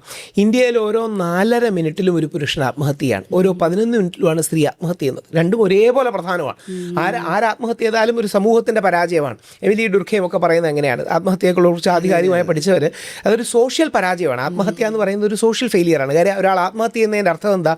അയാൾക്ക് സ്വന്തം നാട്ടുകാരിൽ, കൂട്ടുകാരിൽ, വീട്ടുകാരിൽ വിശ്വാസം നഷ്ടപ്പെട്ട് എനിക്ക് പിടിച്ചു നിൽക്കാൻ കഴിയില്ല എന്ന രീതിയിൽ ഈ ജീവിതം അവസാനിപ്പിക്കുകയാണ്. അപ്പം ഒരാൾ ആത്മഹത്യ ചെയ്യുന്നത് നമ്മുടെ എല്ലാവരുടെയും പരാജയമാണെന്നുള്ള തിരിച്ചറിവ് വേണം. ഒന്ന്, ഓരോ 4.5 മിനിറ്റിലും ഒരു പുരുഷൻ ആത്മഹത്യ ചെയ്യുന്നു, ഓരോ 11 മിനിറ്റിലും ഒരു സ്ത്രീ ആത്മഹത്യ ചെയ്യുന്നു. പലപ്പോഴും പുരുഷനൊരു സപ്പോർട്ട് സിസ്റ്റം ഉണ്ടാകുന്നില്ല. അങ്ങനെയാണ് ഈ വ്യാജ പരാതികളൊക്കെ വ്യാപകമായിട്ട് വരുന്നത്. ഏതെങ്കിലും ഒരാളൊരു വ്യാജ പരാതി വന്നാൽ അവരുടെ ജീവിതം തീരുകയാണ്. ഒരു ഉദാഹരണം പറയാം. ഈ അടുത്തിടയ്ക്ക് മാഡം ശ്രദ്ധിച്ചു കാണും, 13 വയസ്സുകാരിയായ ഒരു പെൺകുട്ടി 10 പേർക്കെതിരെ വ്യാജ പരാതി നൽകി. ആ പെൺകുട്ടി അവർ പീഡിപ്പിച്ചു എന്നാണ് നൽകിയത്. അതുകൊണ്ടാണ് വൈദ്യപരിശോധന നടത്തി പീഡിപ്പിച്ചില്ല എന്ന് തെളിഞ്ഞത്. പ്രണയ നൈരാശ്യം കാരണം നേരെ തിരിച്ചൊന്ന് ആലോചിച്ച് നോക്കിയേ, ആ പെൺകുട്ടി പരാതി കൊടുത്തിരുന്നത് എന്നെ മൊളസ്റ്റ് ചെയ്തു എന്നാണെങ്കിൽ ഈ 10 പേരുടെയും ജീവിതം തീർന്നു. അതായത് പീഡിപ്പിച്ചു എന്ന് പറയുമ്പം ശാസ്ത്രീയമായ പരിശോധനകൾ കാരണം അങ്ങനെയല്ല എന്ന് നമുക്ക് തെളിയിക്കാൻ കഴിയുകയും ഈ കുട്ടി പറഞ്ഞത് വ്യാജ പരാതിയാണെന്ന് തെളിയിക്കുകയും ചെയ്തു പോലീസ്. നേരെ തിരിച്ച് എന്നെ കയറി പിടിച്ചു, ശരീരഭാഗങ്ങളിൽ തൊട്ടു, ഉപദ്രവിച്ചു എന്ന് മാത്രമേ പരാതി കൊടുത്തെങ്കിൽ മാസങ്ങളോളം ഇവർ ജയിലിൽ കിടക്കും. സ്കൂൾ കുട്ടികൾക്ക് എല്ലാവരും സ്കൂളിൽ നിന്ന് ഡിസ്മിസൽ ഉണ്ടാകും, പ്രായമായവർ അറസ്റ്റിലാവും, ജയിലിൽ പോവും. അങ്ങനെ ആരുടെയെങ്കിലും ഒരാളുടെ വ്യാജ പരാതിയിൽ തീരേണ്ടതാണോ നമ്മുടെ ജീവിതങ്ങൾ? ഞാനതിലെ ഒരു പയ്യൻ്റെ, പോലീസുകാർ ഉപദ്രവിച്ച ഹൃദയ ശസ്ത്രക്രിയ കഴിഞ്ഞ പയ്യൻ്റെ വീട്ടിൽ പോയിരുന്നു. അമ്മയുടെയൊക്കെ വീഡിയോയും കാര്യങ്ങളും എടുത്തിട്ടിരുന്നു. ആ പയ്യൻ്റെ, അതായത് ഈ വ്യാജ പരാതി കൊടുത്ത പെൺകുട്ടിയുടെ ചേച്ചിയുടെ കൂടെ പഠിച്ച പയ്യനാണ്. അതായത് ഈ പെണ്ണിനെ കണ്ടിട്ട് പോലുമില്ല, അറിയാവുന്ന എല്ലാ ആണുങ്ങളുടെയും പേരെഴുതുകയാണ്. ആ പയ്യൻ എന്ത് തെറ്റാ ചെയ്തത്? അതായത് അവൻ കയറി പിടിച്ചു എന്ന് മാത്രമാണ് കൊടുത്തതെങ്കിൽ അവൻ ഇന്നും അറസ്റ്റിലാണ്. അവൻ്റെ ജീവിതം പോയി. ഒരു കാര്യം അറിഞ്ഞു പോലുമില്ല, അതായത് എന്തെങ്കിലും തെറ്റിയല്ല അറിയുന്നു പോലുമില്ല. അപ്പം ഇങ്ങനത്തെ ഒരു അവസരം നമ്മുടെ നാട്ടിലുണ്ട്. ആ സ്പേസ് ഇല്ലാതാക്കണം. അതിന് 2 സൊല്യൂഷൻ കൂടെ പറയാം. ഒന്ന്, നിർബന്ധമായും പെൺകുട്ടിയെ അതിജീവിത എന്ന് വിളിക്കുന്നതിനോടൊപ്പം ആണിനെ അക്യൂസ്ഡ്, ആരോപിതൻ എന്ന് വിളിക്കുക. അപ്പോൾ ഈ name and shame strategy work ചെയ്യില്ല. അതായത് ചില ആൾക്കാർ വെറുതെ നാണം കെടുത്താൻ വേണ്ടി മാത്രമാണ് കൊടുക്കുന്നത്. Name and shame strategy work ചെയ്യില്ല. 2, വനിതാ കമ്മീഷനെ പോലെ ജസ്റ്റിസ് ഫ്രണ്ട്ലി ഒരു സ്ഥലമായി ഒരു പുരുഷ കമ്മീഷൻ, മെൻസ് കമ്മീഷൻ ഉണ്ടാകുക. എല്ലാ സ്ഥലങ്ങൾക്കും ഞങ്ങൾക്ക് എത്താൻ കഴിയില്ല. അപ്പോൾ ഇന്നലെ വിളിച്ചൊരു സ്ത്രീ, അടുത്ത ഓഗസ്റ്റ് 7 അവരെ വെച്ചൊരു പ്രസ് മീറ്റ് ഞങ്ങൾ ചെയ്യുന്നുണ്ട്. അവരുടെ ഭർത്താവ്, മകൻ, സഹോദരൻ 3 പേർക്കുമെതിരെ അവരുടെ ഫാമിലിയിൽ തന്നെ സ്വത്ത് തർക്കം കാരണം വേറൊരു സ്ത്രീ സ്വന്തം മോളെ കൊണ്ട് കേസ് കൊടുപ്പിച്ചു. എന്ത് ഫൂളിഷ്നെസ്സാണ്! ഈ കൊച്ചുകുട്ടിയെ ഒരച്ഛനും മകനും അമ്മാവനും കൂടി ഒരുമിച്ച് പീഡിപ്പിച്ചു എന്നു. അവരും പക്ഷേ വളരെ ഇൻ്റലിജൻ്റ് ആയിട്ടാണ് കൊടുത്തിരിക്കുന്നത്. ദേഹത്ത് തൊട്ടു എന്ന് മാത്രമേ ഉള്ളൂ. ദേഹത്ത് തൊട്ടു എന്ന് പറഞ്ഞാലേ പിന്നെ തെളിയിക്കുകയും വേണ്ട. അപ്പോൾ ഇത് ആർക്ക് നേരെ സംഭവിക്കാം. അതുകൊണ്ടാണ് ഞാൻ പറയുന്നത്, നമ്മുടെ മകൻ, നമ്മുടെ സഹോദരൻ, നമ്മുടെ അച്ഛൻ ജയിലിൽ നിന്ന് ഒരു വ്യാജ പരാതി അകലത്തിൽ മാത്രമാണ്. ആർക്ക് വേണമെങ്കിലും ഇത് സംഭവിക്കാം. ഒരു വ്യാജ പരാതിയിൽ ജോലി പോകുന്നു, ശമ്പളം നിൽക്കുന്നു, സമൂഹത്തിൽ നിന്ന് മാറ്റം നിർത്തപ്പെടുന്നു, ജീവിതം തീരുന്നു. രാഹുൽ പറഞ്ഞ കറക്റ്റാണ്. 6522 കേസാണ് പോക്സോ കേസ് 2025 റിപ്പോർട്ട് ചെയ്യപ്പെട്ടത്. 50% അധികവും ഈ ഫാബ്രിക്കേറ്റഡ് കേസ് പലപ്പോഴും ഒരു ലീഗൽ സ്ട്രാറ്റജി ആയിട്ടാണ് കൊടുക്കുന്നത്. ഇതിന്റെ പ്രശ്നം പലപ്പോഴും സ്വന്തം അച്ഛൻ മക്കളെ ദ്രോഹിച്ചു, അമ്മമാർ വ്യാജ പരാതി കൊടുക്കും പൊസഷൻ കിട്ടാതിരിക്കാൻ, അച്ഛന് പിള്ളേരെ കിട്ടാതിരിക്കാൻ വേണ്ടി. ആ അച്ഛനുണ്ടാകുന്ന വേദന, വിഷമം, പ്രശ്നങ്ങൾ ഇതൊക്കെ എത്രമാത്രമാണ് ആലോചിച്ച് നോക്കുക. സ്വന്തം കയ്യിൽ നിന്ന് കുട്ടികൾ പോകാതിരിക്കാൻ ആൺകുട്ടിയെ വെച്ച് അങ്ങനെ ഒരു കേസ് ഞങ്ങൾ ഡീൽ ചെയ്യുന്നു. ആൺകുട്ടിയെ, അതായത് അത്യാവശ്യം മുതിർന്ന ഒരു ആൺകുട്ടിയെ അച്ഛൻ വെറുതെ കൊടുത്താൽ പോരെ, തെളിയിക്കേണ്ട ആവശ്യമൊന്നുമില്ലല്ലോ. തിരിച്ചു വന്നൊരു കേസ് കടയ്ക്കാവൂരിലോ മറ്റോ ഒരു അമ്മ കൊച്ചുമകനെ ജെനുവിൻലി സംഭവിച്ചതാണെങ്കിൽ അത് എന്തിന്റെ അടിസ്ഥാന സത്യമാണ്. നിങ്ങൾ അവളോടൊപ്പമാണോ എന്ന് എന്നോട് ചോദിക്കാറുണ്ട്. ഞാൻ പറയാറുണ്ട്, ഞാൻ അവളോടൊപ്പവും അല്ല അവനോടൊപ്പവും അല്ല, സത്യത്തോടൊപ്പമാണ്. സത്യമാണ് ഒരു ആൾക്ക് സംഭവിച്ചെങ്കിൽ അയാളോടൊപ്പം നിൽക്കണം. ഇതിന്റെ പ്രശ്നം ഇന്ന് സിനിമാ മേഖലയിൽ പരസ്പരം ദേഷ്യം തീർക്കാൻ, പരസ്പരം അപമാനിക്കാൻ ആൾക്കാരൊരു സ്ട്രാറ്റജിയായിട്ട് ഇത് യൂസ് ചെയ്യാൻ വളരെ പ്രമാദമായ കേസുകൾ കിടക്കാം. ഇപ്പം നമ്മുടെ ശ്രീ സിദ്ദിഖിൻ്റെ കേസ് ഞാൻ പലപ്പോഴും എടുത്തു പറയാറുള്ളതാണ്. 12 പേർക്കെതിരെ ഒരു പെൺകുട്ടി ഫേസ്ബുക്കിൽ എഴുതുകയാണ്. ആദ്യം പറഞ്ഞത് ഇയാൾ എന്നെ സ്റ്റോക്ക് ചെയ്യുന്നു എന്ന അർത്ഥത്തിൽ ഇയാൾ എന്നെ സെക്ഷൽ ഫേവേഴ്സ് ചോദിച്ചു. ആദ്യം എന്നോട് അസഭ്യം പറഞ്ഞു, 2 സെക്ഷൽ ഫേവേഴ്സ് ചോദിച്ചു, 3 റേപ്പ് ചെയ്തു. ഈസി അല്ലേ പറയാൻ. ഇയാൾക്ക് എന്താ, അല്ലെങ്കിൽ ഒരു പെൺകുട്ടിക്ക് അവൾ ആരാന്ന് പോലും അറിയില്ല. എനിക്ക് ആരാന്നറിയാം, പക്ഷെ പറയാനും പറ്റില്ല. ഇതിൻ്റെ പ്രശ്നം ജീവിതകാലം മുഴുവൻ നമ്മൾ എന്തിനാണെങ്കിലും ഒരാളുടെ സംശയത്തിൻ്റെ ഇതായിട്ട് നിൽക്കുന്നത്. ഞാൻ ഇപ്പോൾ ആലങ്കാരികമായി പറയാനുണ്ട്. പൃഥ്വിരാജ് എടുത്ത ലൂസിഫർ എന്ന സിനിമയിൽ നമ്മുടെ ലാലേട്ടനായ സ്റ്റീഫൻ നെടുമ്പള്ളിയായ അബ്രാം ഖുറേഷി പോലും ജയിലിൽ കിടക്കേണ്ടി വരുന്ന ഒരു വ്യാജ പരാതിയിലാണ്. കറക്റ്റാണ്. പക്ഷെ അതേസമയം തന്നെ സ്ത്രീകൾ പീഡിപ്പിക്കപ്പെടുന്നില്ല. ഉറപ്പായിട്ടുണ്ട്. ഓരോ 20 മിനിറ്റ് മുതൽ 40 മിനിറ്റിനുള്ളിൽ ഇന്ത്യയിലെ ഒരു സ്ത്രീ ഒരു അൺവാണ്ടഡ് സെക്ഷൽ ടച്ച് അല്ലെങ്കിൽ മൊളസ്റ്റേഷനോട് കടന്നുകൊണ്ട്. അപ്പോൾ നമുക്ക് എന്താ സൊല്യൂഷൻ? 2, ഇപ്പോൾ ഉദാഹരണം ബസ്സുകളിൽ പോവുകയാണെങ്കിൽ നിർബന്ധമായും എല്ലാ ബസ്സുകളിലും 2 CCTV എങ്കിലും ഫ്രണ്ടിലും ബാക്കിലും വെച്ച് കൃത്യമായി വെക്കുക. അപ്പോൾ ഒരു ഫിയർ ഓഫ് ലോ ഉണ്ടാകും. വലിയ ചിലവൊന്നും വരുന്നില്ല. ഓരോ ബസ്സിലും ഇത് കമ്പൽസറി ആക്കിയാൽ മതി. ഒരു CCTVക്ക് ഇല്ല റേഞ്ചൊന്നുമില്ല. ഇനി CCTV ഉണ്ട് എന്ന പേടി കാരണം തന്നെ നല്ലൊരു ശതമാനം ആൾക്കാർ ഒന്ന് പേടിക്കും. കാര്യം CCTV അവിടെ ഉണ്ടല്ലോ, ഫ്രണ്ടിലെ ബാക്കിൽ വെച്ച് 2 CCTV കമ്പൽസറി വെക്കുക. ലിഫ്റ്റിലടക്കമുള്ള സ്ഥലങ്ങളിൽ CCTV വെക്കുക. അതായത് അപ്പോൾ CCTVകളുടെ ഫിയർ കാരണം പലപ്പോഴും ഈ എണ്ണം ഒന്ന് കാര്യമായിട്ട് കുറയും. 2, നിർബന്ധമായിട്ടും പെൺകുട്ടികൾക്ക് ചെറിയ പ്രായം മുതൽ ലൈഫ് സ്കിൽസ്, ആൺകുട്ടികൾക്ക് വാല്യൂ എഡ്യൂക്കേഷൻ അടക്കമുള്ള കാര്യം കൊടുക്കുക. മാം പ്രത്യേകിച്ച് സൈക്കോളജിയുടെ ബാക്ക്ഗ്രൗണ്ട് ഉള്ളതുകൊണ്ട് അറിയായിരിക്കും, സ്ത്രീ പുരുഷ ലൈംഗികതകൾക്കൊരു വ്യത്യാസമുണ്ട്. സ്ത്രീയുടെ ലൈംഗികത കുറേ കൂടെ പേഴ്സണലൈസ്ഡും നാരോയും ഫോക്കസ്ഡും ആണെങ്കിൽ പുരുഷൻ്റെ ലൈംഗികത കുറേ കൂടെ വൈൽഡുമാണ്. ഇത് ശരിയോ തെറ്റോ എന്നുള്ള രണ്ടാമത്തെ കാര്യം, രണ്ടുപേരുടെയും ബ്രെയിൻ കെമിസ്ട്രി വ്യത്യാസമാണ്. അതായത് സ്ത്രീക്കും പുരുഷനും ലൈംഗികതയ്ക്ക് വേണ്ടി അലോട്ട് ചെയ്തിരിക്കുന്ന നമ്മുടെ ബ്രെയിൻ സ്പേസ് തന്നെ ഡിഫറെൻ്റ് ആണ്. ഇതൊരു ഒബ്ജക്റ്റീവ് സയൻറ്റിഫിക് റിയാലിറ്റിയാണ്, ഒരു എംപിരിക്കൽ റിയാലിറ്റിയാണ്. അപ്പോൾ ഈ റിയാലിറ്റി മനസ്സിലാക്കി ചെറിയ പ്രായം മുതൽ ആൺകുട്ടികൾക്ക് ഒരു വാല്യൂ എഡ്യൂക്കേഷൻ, സെക്സ് എഡ്യൂക്കേഷൻ തുടങ്ങിയ ആൺകുട്ടിക്കും പെൺകുട്ടിയും കൊടുക്കുക. 2, പെൺകുട്ടികൾക്ക് നിർബന്ധമായ ലൈഫ് സ്കിൽ ട്രെയിനിങ്, ഏതെങ്കിലും തരത്തിലുള്ള മാർഷ്യൽ ആർട്സ്. അവരെല്ലാം കരാട്ടയും കുങ്ഫു വെച്ച ആൾക്കാരെ ഫൈറ്റ് ചെയ്യണമെന്നല്ല, പക്ഷേ മനസാന്നിധ്യം, പ്രതിരോധം, ഇത്തരം കാര്യങ്ങൾ നിർബന്ധമാക്കുക. ചെറിയ പ്രായത്തിൽ തന്നെ ഇപ്പം കരാട്ടെ ആകാം, കുങ്ഫു ആകാം, കളരിയാകാം. ഇത് അവർക്ക് ഫൈറ്റ് ചെയ്യാൻ വേണ്ടിയിട്ടല്ല, അവർക്ക് സെൽഫ് ഡിഫെൻസ്, ആത്മവിശ്വാസം, കുറച്ചുകൂടെ കൃത്യമായി പറഞ്ഞാൽ കോൺഫിഡൻസ്, പ്രസൻസ് ഓഫ് മൈൻഡ്. ഇപ്പം പലപ്പോഴും പ്രസൻസ് ഓഫ് മൈൻഡിൽ ആൾക്കാർ പറ്റുന്നത് വർഷങ്ങളോളമുള്ള എക്സ്പ്ലോയിറ്റേഷന് ശേഷമാണ് ആ പെൺകുട്ടി എക്സ്പ്ലോയിറ്റേഷൻ ആണ് തിരിച്ചറിയുന്നത്. അപ്പോൾ അതെന്തുകൊണ്ടാണ്? വേണ്ട രീതി പ്രസൻസ് ഓഫ് മൈൻഡ് ഇല്ല, അവയർനെസ്. റെഗുലർ ആയിട്ടുള്ള ഈ കൗൺസിലിംഗ് എന്ന വാക്ക് പ്രോബ്ലമാറ്റിക് ആണ്, പകരം മെന്ററിംഗ് സെഷൻസ് കൊടുക്കുക. കാര്യം കൗൺസിലിംഗ് എന്ന വാക്ക് പലപ്പോഴും കേൾക്കുമ്പോൾ ചില ആൾക്കാർക്ക് ഒരു ടേൺ ഓഫ് ഉണ്ടാകും, ഞങ്ങൾക്ക് എന്തോ പ്രശ്നമുള്ളതുകൊണ്ടാണ്. അപ്പോൾ അതുകൊണ്ട് പ്രീ മാരിറ്റൽ എഡ്യൂക്കേഷൻ ആക്കുക, കൗൺസിലിംഗ് എന്ന് വിളിക്കേണ്ട. Pre marital education, mentoring session, life coaching, ഇതെല്ലാം കൊടുക്കുകയാണെങ്കിൽ അതായിരിക്കും നല്ലത്. Very good. ഇനി വളരെ ഫ്രജൈലായിട്ടുള്ളൊരു സബ്ജക്റ്റിലേക്ക് വരികയാണ്. ഈ എക്സ് മുസ്ലിം അല്ലെങ്കിൽ മതത്തെ വിമർശിക്കുക എന്ന് പറയുന്ന ഒരു ട്രെൻഡായി മാറിയിരിക്കുകയാണ്. ഇപ്പോൾ ChatGPT, സോഷ്യൽ മീഡിയയിൽ ChatGPT എക്സ് മുസ്ലിം വോർ നടന്നുകൊണ്ടിരിക്കുകയാണ്.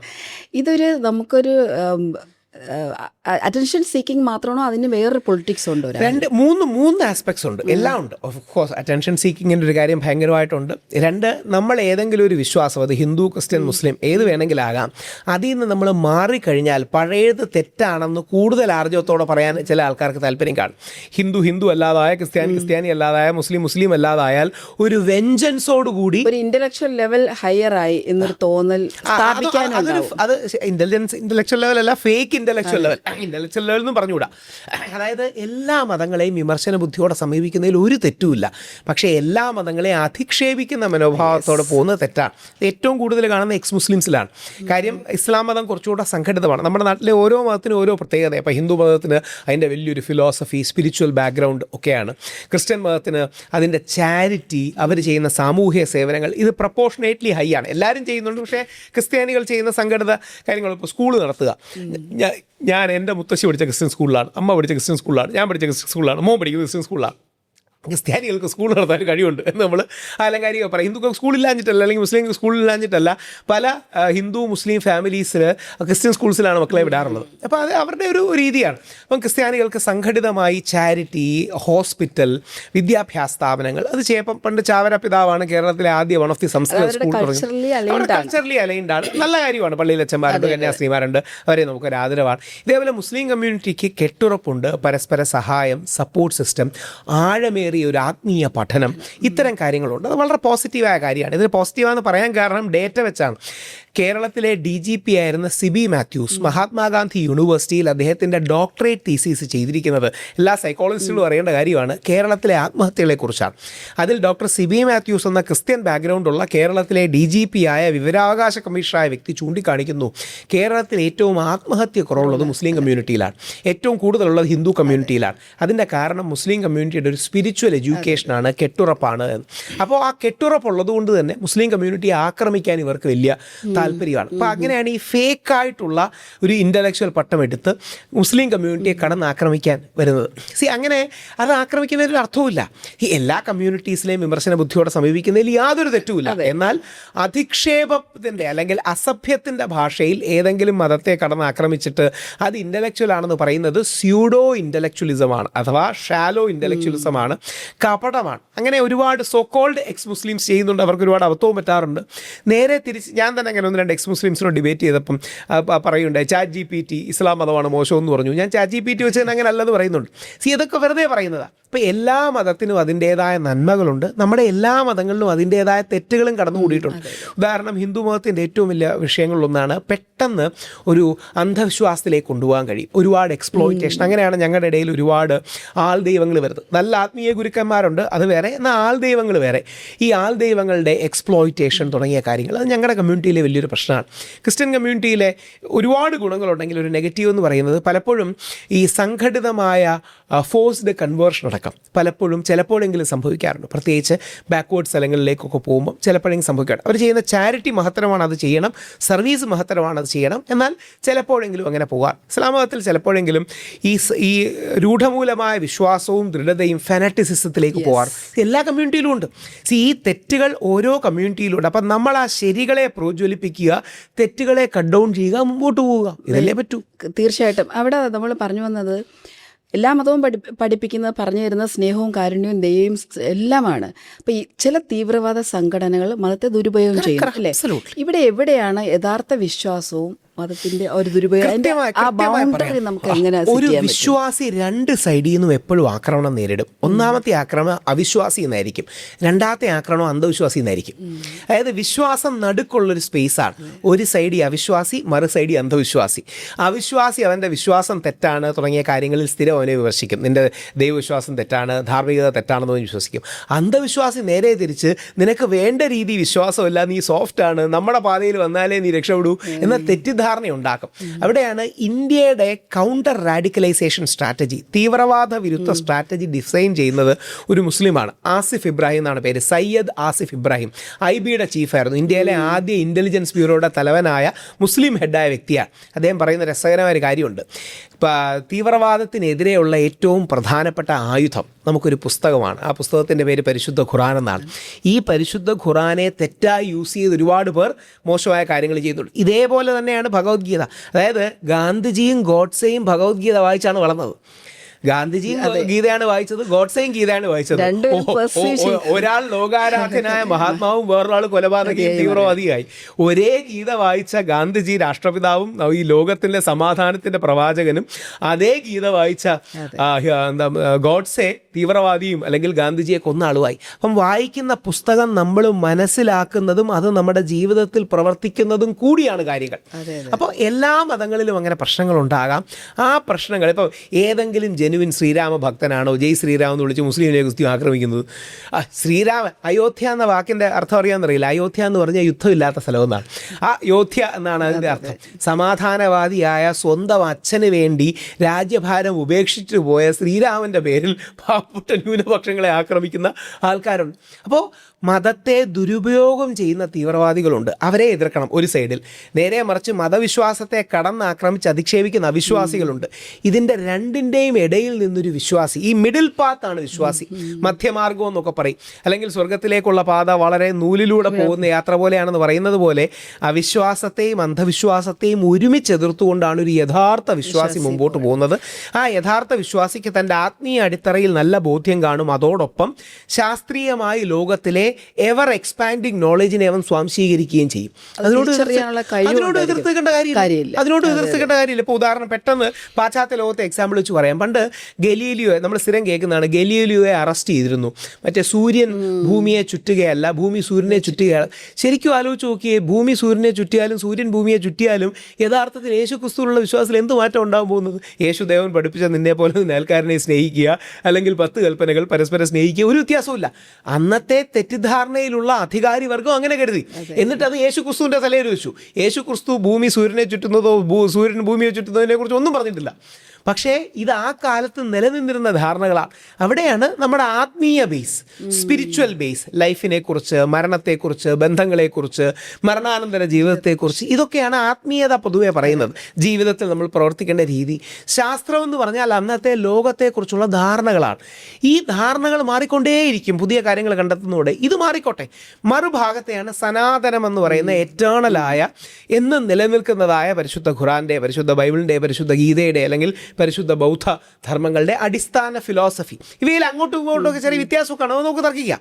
പക്ഷേ ഇത് നിലനിർത്തുക, മറ്റേത് മാറ്റുക, ഈ ബാലൻസ് വേണം. അതിൻ്റെ ഫിലോസോഫിക്കൽ സാധാരണക്കാർക്ക് വേണ്ടി മനസ്സിലാക്കാൻ സ്പിരിച്വൽ എന്ന് പറയാൻ കുറച്ചുകൂടി സാധാരണക്കാർക്ക് മനസ്സിലാവും.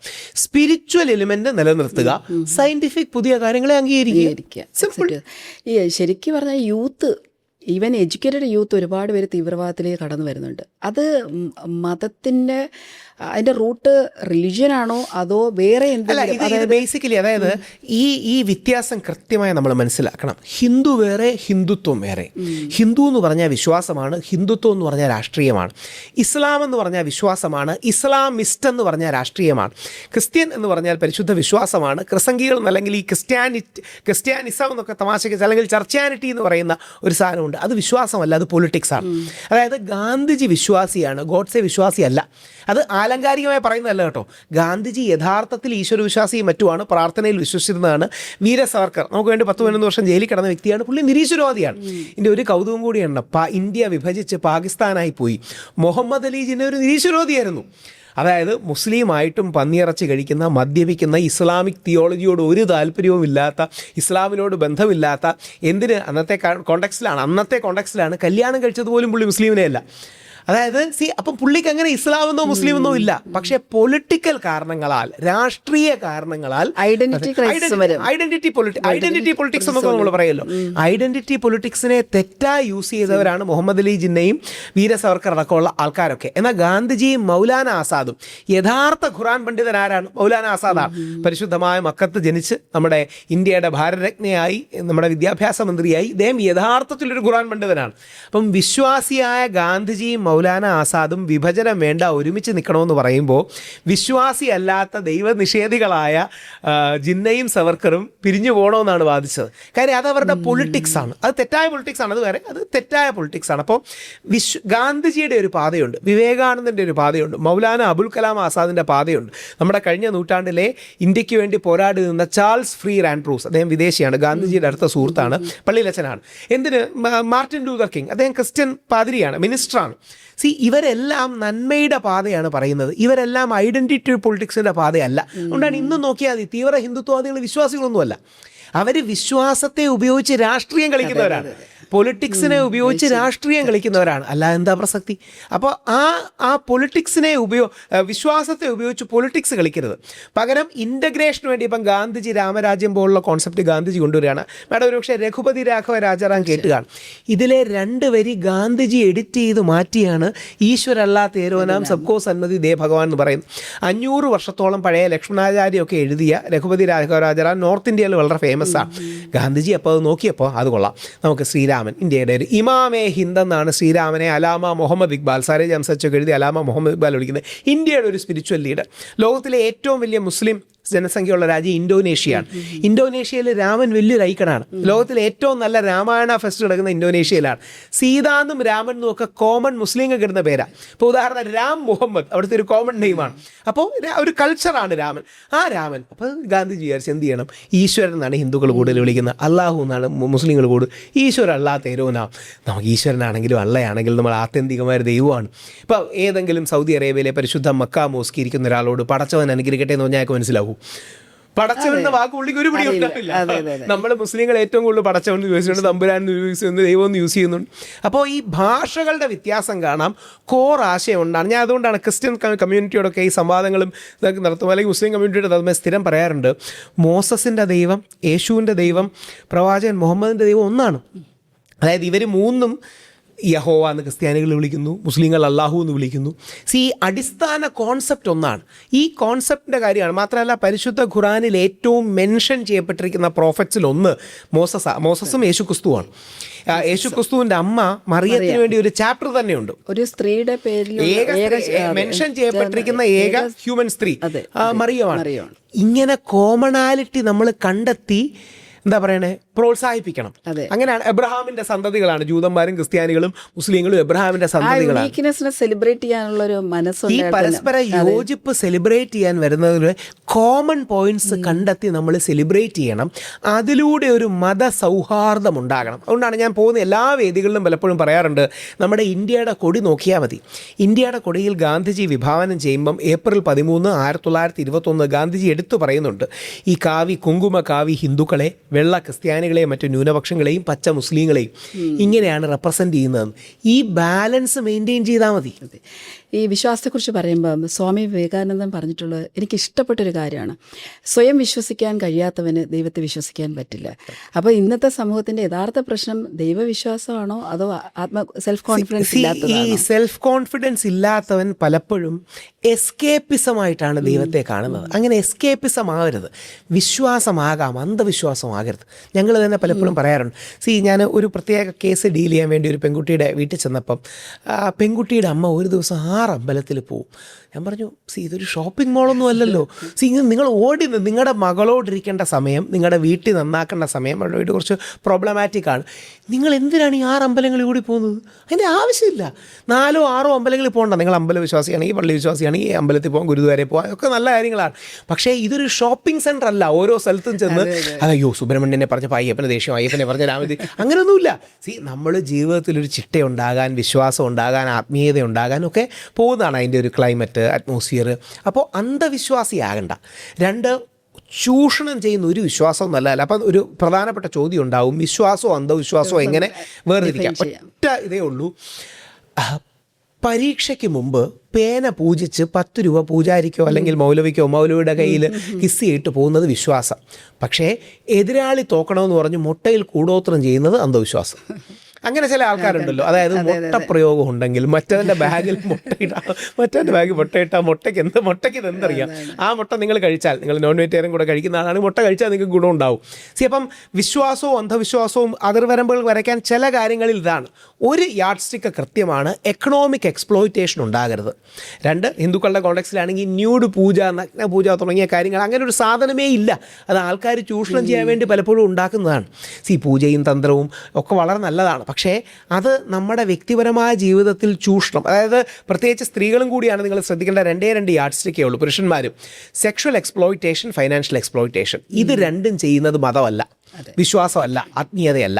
ലൈംഗിക ചൂഷണം, സാമ്പത്തിക ചൂഷണം. അപ്പം ഇത് രണ്ടിലും നമ്മൾ പെട്ടുപോകരുത് എന്ന് മാത്രമേ ഉള്ളൂ.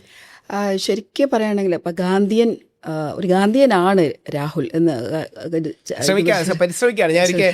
ഞാൻ പറയാണ്, സബർമതി ചെന്നപ്പോൾ അവിടുത്തെ ഒരു ക്യൂറേറ്റർ കണ്ടിട്ട് എന്നോട് പറഞ്ഞു, ആദ്യമായിട്ടാണ് ഇന്ത്യയിൽ ഗാന്ധിജിയെ പച്ചകുത്തി ഒരാളെ കാണുന്നത്. ഇത് കണ്ടതുകൊണ്ടാണ് ഞാൻ അദ്ദേഹത്തിൻ്റെ ഒരു പ്രിൻസിപ്പിൾ സ്വരാജ്, റിയൽ ഫ്രീഡം, അത് നമ്മുടെ മനസ്സിനെയും അല്ലെങ്കിൽ നമ്മുടെ ആഗ്രഹങ്ങളെയും സെൽഫ് കൺട്രോൾ ചെയ്യാൻ പറ്റുന്നതാണ് സ്വരാജ് എന്ന് പറയുന്നത്, റിയൽ ഫ്രീഡം എന്ന് പറയുന്നത്. അപ്പോൾ അതിന് ഞാൻ ജീവിക്കുന്നതിനോടൊപ്പം എൻ്റെ ചുറ്റിലുമുള്ളവർക്കും ജീവിക്കാനുള്ള ഒരു അവസരം ഉണ്ടാക്കി കൊടുക്കുക. സിമ്പിൾ ലിവിങ് വേണമെങ്കിൽ നമുക്ക് ലേറ്റസ്റ്റ് മിനിമലിസം എന്ന് വേണമെങ്കിൽ അതിനെ കണക്ട് ചെയ്യാൻ പറ്റും. അപ്പോൾ ഇന്ന് ഈ സിംപ്ലിസിറ്റി, ലാളിത്യം എന്ന് പറയുന്നത് ഒരു ശക്തിയാണോ അതോ വെറും ഒരു പ്രിൻസിപ്പിളാണോ? 2 കാര്യങ്ങളാണ്. ഗാന്ധിജിയുടെ ജീവിതത്തിൽ ഇന്നും എന്നും പ്രയോഗിക്കാൻ കഴിയുന്ന ഒരുപാട് കാര്യങ്ങളുണ്ട്. ചില കാര്യത്തിൽ ഗാന്ധിജി അന്നത്തെ അണ്ടർസ്റ്റാൻഡിങ് വെച്ച് പറഞ്ഞാണ്. ഉദാഹരണം, ഗാന്ധിജി വലിയ രീതിയിൽ മോഡേൺ സയൻസിനെ വേണ്ട രീതി എംബ്രേസ് ചെയ്തിട്ടില്ല. ഗാന്ധിജിയുടെ കാലത്തെ ധാരണ അതായിരുന്നു. ഗാന്ധിജി ഇപ്പം പ്രകൃതി ജീവനോടൊക്കെയുള്ള പല കാര്യങ്ങളുടെ പരീക്ഷണങ്ങളും മറ്റും നടത്തിയിട്ടുണ്ട്. ഗാന്ധിജിയിൽ നിന്ന് എടുക്കാൻ കഴിയുന്ന എല്ലാ കാര്യങ്ങളും എടുക്കുക, യോജിക്കാൻ കഴിയാത്ത കാര്യങ്ങളുണ്ടെങ്കിൽ മാറ്റി വെക്കുക. ഇപ്പം ഗാന്ധിജിക്ക് കുറച്ച് ഇന്നത്തെ കോണ്ടെക്സ്റ്റ് നമ്മൾ തിരിഞ്ഞു നോക്കുമ്പോൾ കുറച്ച് അനാവശ്യമായ എംഫസിസ് ഈ ബ്രഹ്മചര്യം അടക്കമുള്ള കാര്യങ്ങൾക്കുണ്ടായിരുന്നു. എൻ്റെ ആവശ്യമില്ല. അത് ഒരു ഹിന്ദു ഫിലോസഫിയിൽ പലപ്പോഴും ഉള്ളതാണ്. അത് ഹിന്ദു ഫിലോസഫിയിൽ വളരെ സീരിയസ് ആയിട്ട്, ഇപ്പോൾ നമ്മുടെ സ്വാമി അയ്യപ്പൻ നൈഷ്ഠിക ബ്രഹ്മചാരിയാണ്, വിവേകാനന്ദൻ നൈഷ്ഠിക ബ്രഹ്മചാരിയാണ്. അങ്ങനത്തെ ഒരു കോൺസെപ്റ്റ് ഉണ്ട്. അപ്പം അതിൻ്റെ ഒരു കോർ എന്ന് പറഞ്ഞാൽ അതും അറിഞ്ഞിരിക്കണം. അതൊരു പ്രാക്ടീസാണ്. അത് ചെയ്യാൻ പറ്റുന്നവർ ചെയ്താൽ അതില്ലാതെ ചെയ്യേണ്ട. ഹിന്ദു ഫിലോസഫിയുടെ ഗുണമാണ്. ഒരുപാട് ഡൈവേർജൻസ് ഉണ്ട്. ഇവർ പറയുന്നത് സെക്ഷുവൽ എനർജി കൺസർവ് ചെയ്താൽ, ഡൈവേർട്ട് ചെയ്യാതെ കൺസർവ് ചെയ്താൽ നമ്മുടെ തലച്ചോറിനടക്കം ഒരു സബ്ലിമേഷൻ ഉണ്ടാകും. അതായത് ചക്ര ഫിലോസഫിയും കൂടെയാണ്. മൂലാധാരം മുതൽ സഹസ്രാരം വരെയുണ്ട്. ഈ സെക്ഷുവൽ എനർജി കൺസർവ് ചെയ്ത് മേളിലെത്തിയാൽ അതൊരു എൻലൈറ്റ്മെന്റ് എക്സ്പീരിയൻസ് ആവുമെന്നാണ്. എല്ലാവർക്കും ഉണ്ട്. അപ്പോൾ ഒരു ഗൃഹസ്ഥന് അത് പറ്റിക്കൊള്ളണമെന്നില്ല. അപ്പം ഓരോരുത്തർക്ക് ഓരോ രീതിയാണ്. പക്ഷെ അതല്ലേ ഓഷോ പറഞ്ഞത്, ആ ആ ബ്ലിസ്സിലേക്ക് എത്താനുള്ള ഓഷോയുടെ ഏറ്റവും ഫേമസ് ആയ പുസ്തകങ്ങളിൽ ഒന്നതാണ് സംഭോഗത്തിൽ നിന്ന് സമാധിയിലേക്ക്, from sex to super consciousness. ഇതൊരു പാതയാണ്, തന്ത്രയുടെ പാതയാണ്. നമ്മളെ ഈ അമ്പലത്തിലെ താന്ത്രിക് എന്ന സാധനത്തിലെ അപ്പുറം തന്ത്ര എന്ന് പറഞ്ഞൊരു പാത തന്നെയുണ്ട്. അപ്പൊ താന്ത്രിക് ഫിലോസഫിയുടെ പാതയായിട്ടാണ് അത് പറയുന്നത്. അതൊരു പാതയാണ്, എല്ലാവരും ഇത് ഫോളോ ചെയ്യേണ്ട കാര്യമൊന്നുമില്ല. ഓരോരുത്തർക്കും ഓരോ രീതിയാണ്. ഇപ്പം ആധുനിക ശാസ്ത്രത്തിൽ കണക്ട് ചെയ്ത് പറഞ്ഞാൽ ഡിഫറെൻറ്റ് സൈക്കോമെട്രിക് ഓറിയന്റേഷൻ ഉണ്ട്. അതായത് ചില ആൾക്കാർക്ക് അറിവിൻ്റെ പാതയിലൂടെയാണ് പോകുന്നത്, ചില ആൾക്കാർ ഭക്തിയുടെ വികാരത്തിന്റെ പാതയിലൂടെയാണ്, ചില ആൾക്കാർ കർമ്മത്തിന്റെ പാതയിലൂടെയാണ്, ചില ആൾക്കാർ ധ്യാനത്തിന്റെ പാത. ഇതാണ് 4 പാത പറയുന്നത്. ഗാന്ധിജിയിൽ നിന്ന് എടുക്കാൻ കഴിയുന്ന ഒരുപാട് കാര്യങ്ങളുണ്ട്. Practical approach to problems, consensus building, resolution, മതസൗഹാർദ്ദം, ഇത്തരം കാര്യങ്ങളുണ്ട്. ഗാന്ധിജി ഡിഫൈൻ ചെയ്ത പാതയിലാണ് ഇന്ന് ഇന്ത്യ മാത്രമല്ല കഴിഞ്ഞ 100 വർഷമായി ലോകം പോകുന്നത്. അതുകൊണ്ടാണ് നമുക്ക് ഇപ്പോഴും ആൾക്കാർ ഈ പ്രൊട്ടസ്റ്റ് ഇന്ന് കാണുന്ന രീതിയിലുള്ള പ്രൊട്ടസ്റ്റുകളുടെ തലതൊട്ടപ്പൻ ഗാന്ധിജിയാണ്. ഇന്ന് നമ്മൾ ഇടയ്ക്കിടയ്ക്ക് ഇന്ത്യയിൽ ലോകത്തും പറയില്ലേ നോൺ വയലന്റ് പ്രൊട്ടസ്റ്റ് വേണമെന്ന്. അത് ആരുണ്ടാക്കിയതാണ്? നമ്മുടെ ഗാന്ധിജി ഉണ്ടാക്കിയതാണ്. അങ്ങനെയാണ് മാർട്ടിൻ ലൂതർ കിങ് എന്ന അമേരിക്കക്കാരുടെ കറുത്ത വർഗ്ഗക്കാരുടെ വിമോചകൻ പറയുന്നത്, യേശുവാണ് എനിക്ക് ഗോള് തന്നത്, ആ ഗോളിലേക്ക് നടന്നെടുക്കാനുള്ള പാത്ത് തന്നത് ഗാന്ധിജിയാണ്. മാർട്ടിൻ ലൂതർ കിങ് പറയുന്നുണ്ട്, കഴിഞ്ഞ നൂറ്റാണ്ടിലെ ഏറ്റവും വലിയ ക്രിസ്തുമാർഗി ഇന്ത്യയിലുള്ള ക്രിസ്ത്യാനി അല്ലാത്തൊരു വ്യക്തിയാണ്.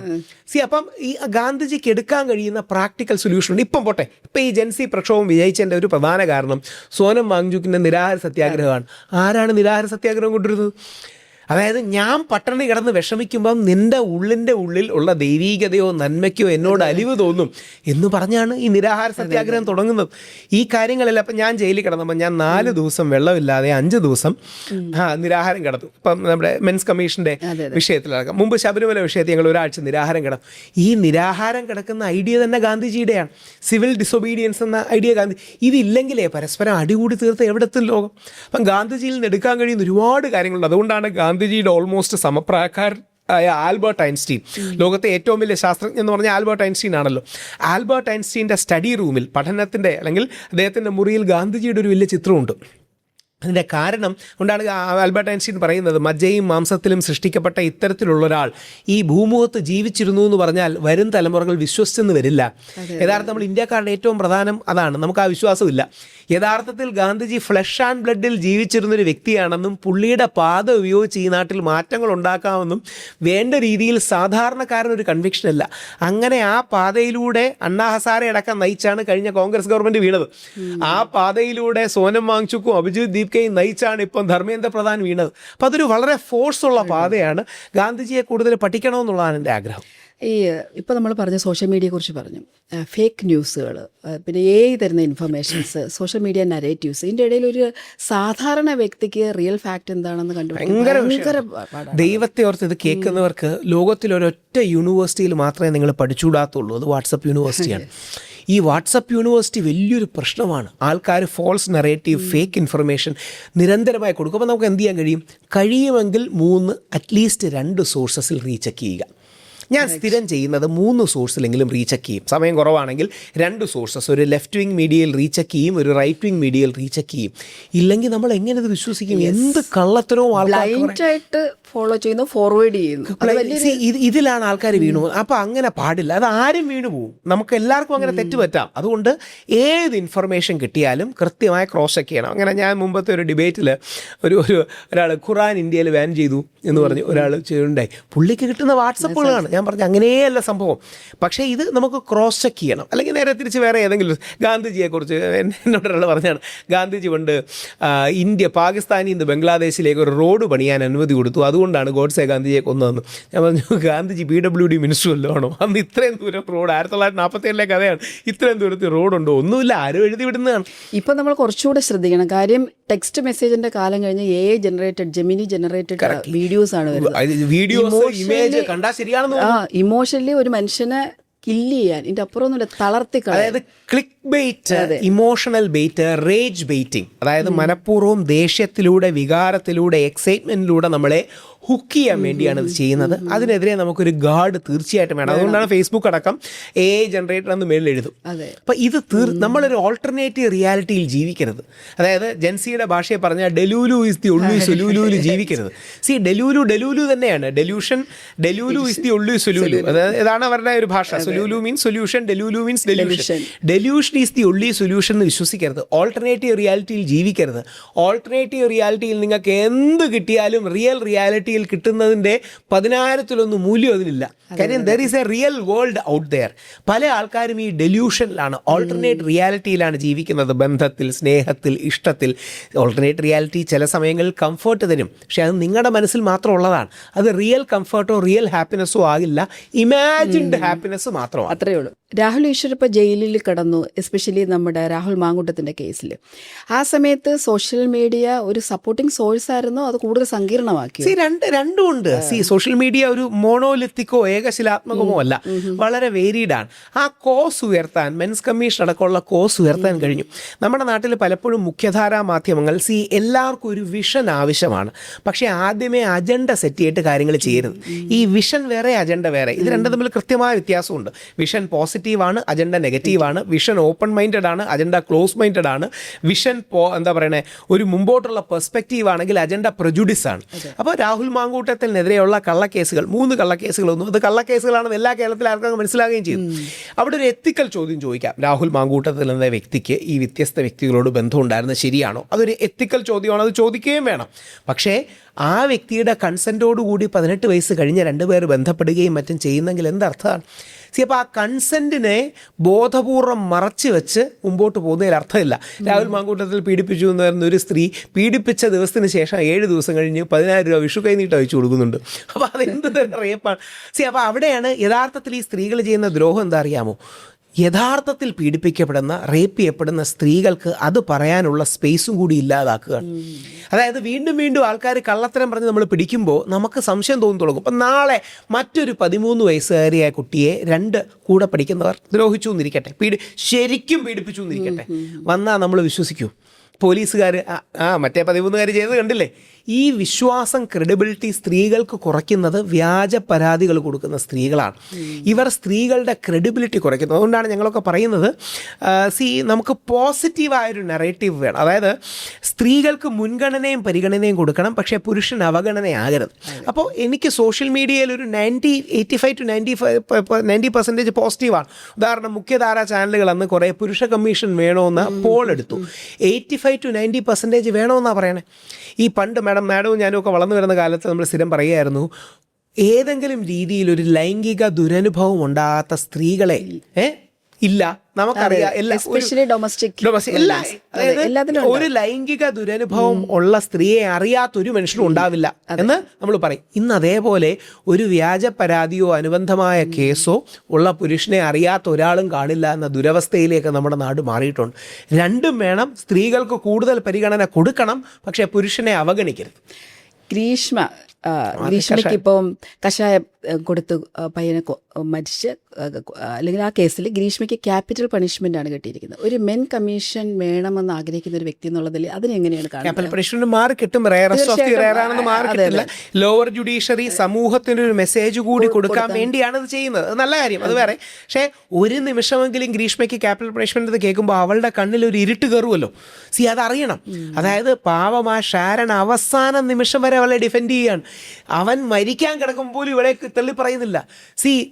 ഇനി എനിക്ക് വിഷമം അതാണ്. KR മീര മാഡത്തെ പോലുള്ള വലിയ ആൾക്കാർ, അതായത് വലിയ നമ്മുടെ കേരളത്തിലെ അറിയപ്പെടുന്ന എഴുത്തുകാരിയൊക്കെ ഒരു വേദിയിലിരുന്ന് പുച്ഛിച്ച് പറയുകയാണ് ചില സമയത്ത് അങ്ങനെ കഷായമൊക്കെ കലക്കി കൊടുക്കേണ്ടി വരുമെന്ന്.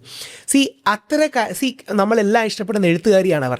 നേരെ തിരിച്ച് ഞാൻ രാഹുൽ ഈശ്വർ നാളെ ഒരു വേദി ഇരുന്ന് പറഞ്ഞു കൊണ്ടിരിക്കട്ടെ, ചില സമയത്ത് ഈ പെൺപിള്ളേർ തലയിലാകും, അത് ഒഴിവാക്കാൻ വേണ്ടി നമ്മുടെ ഷാരന് ഇവക്ക് കഷായം കലക്കി കൊടുക്കേണ്ടി വരുമെന്ന് പറഞ്ഞാൽ രണ്ടാമതൊന്നും ചിന്തിക്കരുത്, എന്നെ പിടിച്ച് ജയിലിലിടണം. അല്ല, അത് പറഞ്ഞ കറക്റ്റാണ്. പക്ഷേ നമ്മൾ ഉത്തര കേസ് എടുക്കുമ്പോൾ അല്ലെങ്കിൽ അഖില അതൊക്കെ വരുമ്പോൾ നമ്മൾ അവിടെ നമ്മൾ എന്ത് ചെയ്യണം? നമ്മുടെ പെൺകുട്ടികൾ എന്ത് ചെയ്യണം?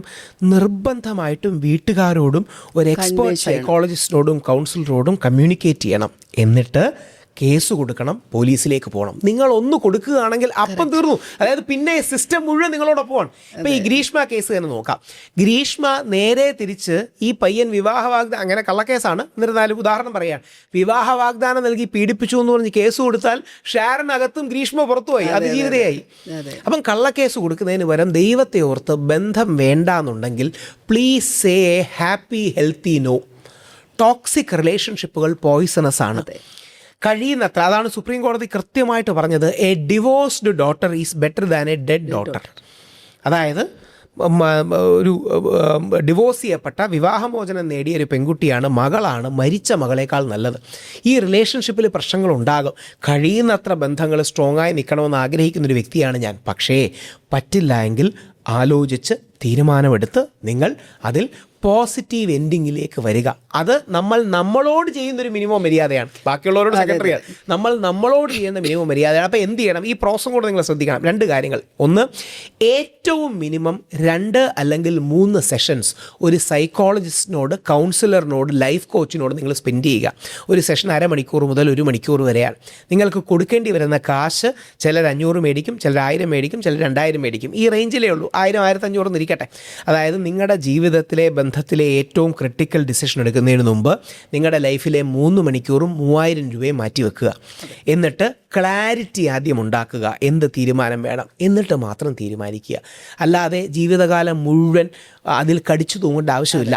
കഴിയുന്നത്ര മാരേജ് സ്റ്റെബിലിറ്റി വേണം. പക്ഷേ മാരേജ് സ്റ്റെബിലിറ്റിയേക്കാൾ വലിയ ദോഷമാണ് ടോക്സിക് റിലേഷൻഷിപ്പിൽ കണ്ടിന്യൂ ചെയ്യുന്നത്. തീർച്ചയായിട്ടും. അതുപോലെ തന്നെ സ്ത്രീക്ക് പ്രധാനമായിട്ടും ഫിനാൻഷ്യൽ ഇൻഡിപെൻഡൻസ് 100%, ഒരു സംശയവുമില്ല. ഞാനൊരു റൈറ്റ് കൺസർവേറ്റീവാണ്, ഫാമിലി നിലനിൽക്കണമെന്ന് ആഗ്രഹിക്കുന്ന വ്യക്തിയാണ്. പക്ഷേ 101% സ്ത്രീകൾക്ക് ഫൈനാൻഷ്യൽ ഇൻഡിപെൻഡൻസ് വേണം. ഫൈനാൻഷ്യലി ഇൻഡിപെൻഡൻ്റ് ആയ സ്ത്രീയും ഫൈനാൻഷ്യലി ഇൻഡിപെൻഡൻ്റ് ആയ പുരുഷനും പരസ്പരം ഇൻ്റർഡിപ്പെൻഡൻ്റ് ആകാൻ തീരുമാനിക്കുന്ന ഇൻസ്റ്റിറ്റ്യൂഷൻ്റെ പേരാണ് മാരേജ്. അല്ലാതെ വേറൊരു വഴിയുമില്ലാതെ വീട്ടിൽ മാത്രമേ ഇരിക്കൂ എന്ന് തീരുമാനിക്കുന്ന സ്ത്രീയെ ഞാൻ സംരക്ഷിച്ചോളാം, ഭരിച്ചോളാം എന്ന് പറഞ്ഞ് പുരുഷൻ വരുന്നതല്ല. ഇത് നമ്മുടെ പഴയ സങ്കല്പങ്ങളിലെ തെറ്റായിരുന്നു. അത് പാടില്ല. പകരം സ്ത്രീക്ക് ഇപ്പോൾ ഉദാഹരണം പ്രഗ്നൻ്റ് ആയി കിടക്കുകയാണെങ്കിൽ തീർച്ചയായും അവരെ സപ്പോർട്ട് ചെയ്യണം. പക്ഷേ സ്ത്രീക്ക് ഫൈനാൻഷ്യൽ ഇൻഡിപെൻഡൻസ് ഇമ്പോർട്ടൻ്റ് ആണ്.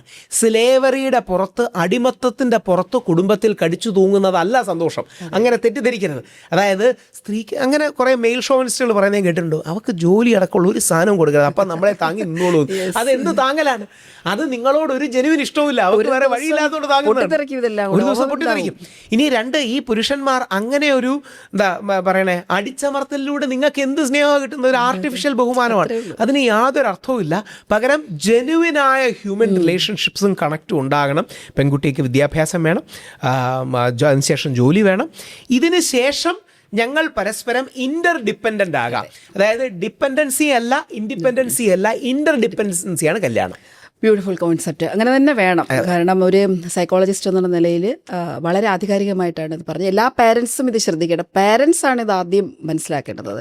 അവിടെയാണ് പ്രീമാരിറ്റൽ കോച്ചിങ്ങിൻ്റെ ഇമ്പോർട്ടൻസും റിലവൻസും വരുന്നത്. എൻ്റെ ലാസ്റ്റ് ക്വസ്റ്റ്യൻ ഇതാണ്, രാഹുൽ. ഈ ഒരു കാലഘട്ടത്തിൽ ജീവിക്കുന്ന ജെൻസി അടക്കമുള്ള, അല്ലെങ്കിൽ ഇനി വരുന്ന മില്ലേനിയം പോലെയുള്ള പുതിയ തലമുറയ്ക്ക് അല്ലെങ്കിൽ യുവത്വത്തിനോട് പറയാനുള്ള ഒരു സന്ദേശം, മനുഷ്യനും മതവും എങ്ങനെ ആയിരിക്കണം അവർ പെർസീവ് ചെയ്യേണ്ടത്, അതിൻ്റെ ഡിഫറൻസിയേഷൻ എങ്ങനെ ആയിരിക്കണം എന്ന് ഒരു മെസ്സേജ് കൊടുക്കുക. 2 വരി പറയാം. ഒന്ന്, ഈ പ്രത്യേകിച്ച് ജെൻസികൾ വളരുന്ന കാലമാണ്. നമ്മൾ വളർന്നതുപോലെയല്ല. ഇൻ്റർനെറ്റ് അടക്കമുള്ള ലോകം അവരുടെ വിരൽത്തുമ്പിലാണ്. അതുകൊണ്ട് ആദ്യം നമ്മൾ തയ്യാറാക്കേണ്ടത് പിള്ളേരെയല്ല, നമ്മളെയാണ്. നിർബന്ധമായിട്ട് പേരൻറ്റിങ്ങിൻ്റെ കോച്ചസ് എടുക്കണം. അതായത് പേരൻറ്റിങ് പറ്റുമെങ്കിൽ സ്കൂളിൽ, നമ്മുടെ സ്കൂളും കോളേജും അടക്കം പേരൻസിനെ വിളിച്ച് 1 ഡേ പേരൻറ്റിങ് വർക്ക്ഷോപ്പ് കൊടുക്കണം. കാര്യം എൻ്റെ മകൻ എന്നെക്കാട്ടി കൂടുതൽ ഇൻ്റർനെറ്റിലെ പല കാര്യങ്ങളും അവൻ അറിയാം. അവൻ 9 വയസ്സേ ഉള്ളൂ. കാര്യം അവരെ യൂട്യൂബ് ജനറേഷനാണ്. അതുകൊണ്ട് അവരെ മാനേജ് ചെയ്യാൻ, പണ്ട് നമ്മൾ മുത്തുച്ചിപ്പിയാണ് തപ്പിപ്പോയിരുന്നെങ്കിൽ ഇന്ന് ഈസിലി എവറിത്തിങ് ഈസ് അവൈലബിൾ. അപ്പം നിർബന്ധമായിട്ട് പേരൻറ്റിങ് മീൻസ് നമ്മളുടെ കഴിവും അനുഭവപരിചയവും കൊണ്ട് നമ്മളെക്കാൾ അറിവുള്ള ഒരു തലമുറയെ ചാനലൈസ് ചെയ്യാൻ നമുക്ക് കഴിയണം. 1, പേരൻറ്റിങ്. 2, നമ്മുടെ പിള്ളേരും സൂപ്പർ ഇൻ്റലിജൻ്റായ സൂപ്പർ ഇൻഫർമേഷൻ റെവല്യൂഷൻ നടന്നു കഴിഞ്ഞാൽ ഒരു കാലഘട്ടത്തിലാണ് ജനിച്ച് വീഴുന്നത്. ഒരുപാട് സെൽഫ് അവെയർനെസ്സും കാര്യങ്ങളും വേണം, ഇല്ലെങ്കിൽ വഴിതെറ്റിപ്പോകാൻ എളുപ്പമാണ്. അതിൻ്റെ ഏറ്റവും വലിയ ഉദാഹരണങ്ങളാണ് നമ്മുടെ ഡ്രഗ്സ് അടക്കമുള്ള കാര്യങ്ങൾ. അപ്പോൾ 100% ചില ലക്ഷ്മണരേഖകളുണ്ട്. ആ ലക്ഷ്മണരേഖകളെന്ന് പറഞ്ഞാൽ ലൈഫിൻ്റെ കാര്യത്തിലോ ബന്ധത്തിൻ്റെ കാര്യത്തിലോ അല്ല, ഡ്രഗ്സ്, സിന്തറ്റിക് ഡ്രഗ്സ് അടക്കമുള്ള കാര്യങ്ങൾ ഇത് ഉപയോഗിക്കുകയാണെങ്കിൽ തലച്ചോറിൽ തുള വീഴും. അതൊരു താല്പര്യത്തിന് വേണ്ടി പോലും ചെയ്യരുത്. 2, റിഗാർഡിങ് സ്പിരിച്വാലിറ്റി, അതായത് ഒരു എക്സിസ്റ്റൻഷ്യൽ ഇൻ്റലിജൻസ് എന്നാണ് ഹോവാർഡ് ഗാർണറൊക്കെ ഇതിനെ വിളിക്കുന്നത്. അതായത് ഒരു 9 ഇൻ്റലിജൻസ് ഫ്രെയിംവർക്ക് പുള്ളി കൊണ്ടുവരുന്നുണ്ട്. ആദ്യം 8 ആയിരുന്നു, പിന്നീടാണ് പുള്ളി 9 existential intelligence, spirituality, philosophical understanding, ഇനി എന്ത് പേര് വിളിച്ചാലും കുഴപ്പമില്ല. ജീവിതത്തിൽ ആഴമേറിയ ഒരു ദർശന പദ്ധതി വേണം, ആഴമേറിയ ഒരു ചിന്ത വേണം. ദർശന പദ്ധതി എന്നും പറയുന്നില്ല, ആഴമേറിയ ഒരു deepening thought process regarding life, human relationship, regarding death, regarding larger meaning of life. ഇത് വേണം. ഇതാണ് യഥാർത്ഥത്തിൽ മതം, ഇതാണ് യഥാർത്ഥത്തിൽ ആത്മീയത, ഇതാണ് യഥാർത്ഥത്തിൽ സ്പിരിച്വൽ കോഷ്യന്റ്. ഇനി നിങ്ങൾക്ക് ഇപ്പോൾ ലെഫ്റ്റ് ലിബറൽസിന് സ്പിരിച്വൽ എന്ന വാക്ക് ഇഷ്ടമല്ല, നിങ്ങൾ എക്സിസ്റ്റൻഷ്യൽ എന്ന് വിളിച്ചാൽ മതി, എക്സിസ്റ്റൻഷ്യൽ എന്ന് വിളിച്ചാൽ മതി. റൈറ്റിലെ ആൾക്കാർക്ക് സ്പിരിച്വാലിറ്റി എന്ന വാക്ക് ഇഷ്ടം. ഞാൻ സ്പിരിച്വാലിറ്റി ഒരു എത്തിക്കൽ, സ്പിരിച്വൽ, എക്സിസ്റ്റൻഷ്യൽ, ഇങ്ങനെ ജീവിതത്തിൽ ആഴമേറിയൊരു തലമുണ്ട്. അതാണ് നിങ്ങൾ സീക്ക് ചെയ്യേണ്ടത്. അതോടൊപ്പം എല്ലാ മതങ്ങളെക്കുറിച്ചും സാംസ്കാരികമായിട്ടൊരു അറിവും കാര്യങ്ങളും വരിക. ഇതിൻ്റെ സമന്വയത്തിലും സമവായത്തിലുമാണ് ഈ ലോകത്തിൻ്റെ നിലനിൽപ്പ്. ലോകത്തൊരു മതം മാത്രം മതിയെങ്കിൽ ദൈവം അങ്ങനെ ഉണ്ടാക്കുമായിരുന്നു. അങ്ങനെ ദൈവം ഉണ്ടാക്കിയില്ലല്ലോ. ഈ വ്യത്യസ്തതകളെ സെലിബ്രേറ്റ് ചെയ്ത് നമുക്ക് മുമ്പോട്ട് പോകാം. അങ്ങനെ സ്പിരിച്വലായ, പ്ലൂറലിസ്റ്റിക്കായ ഗ്ലോബൽ ഇന്ത്യൻസായി മാറാൻ അവർക്ക് കഴിയട്ടെ. അത് നയിക്കാനുള്ള പേരൻറ്റിങ് സ്കിൽസ് നമുക്കും ഉണ്ടാകട്ടെ. സന്തോഷം രാഹുൽ, ഇത്രയും വളരെ ഡീപ്പായിട്ടുള്ളൊരു കോൺവെർസേഷൻ എന്നോടൊപ്പം ചേർന്നതിന് എൻ്റെ നന്ദി, എൻ്റെ സ്നേഹമൊക്കെ അറിയിക്കുകയാണ്. കുടുംബവും എല്ലാം ഏറ്റവും ഭംഗിയായിട്ട് വരും കാലങ്ങളിൽ എല്ലാ ഡ്രീമും ഫുൾഫിൽ ആകട്ടെ എന്ന് കൂടി ഞാൻ പ്രാർത്ഥിക്കുന്നു. Thank you.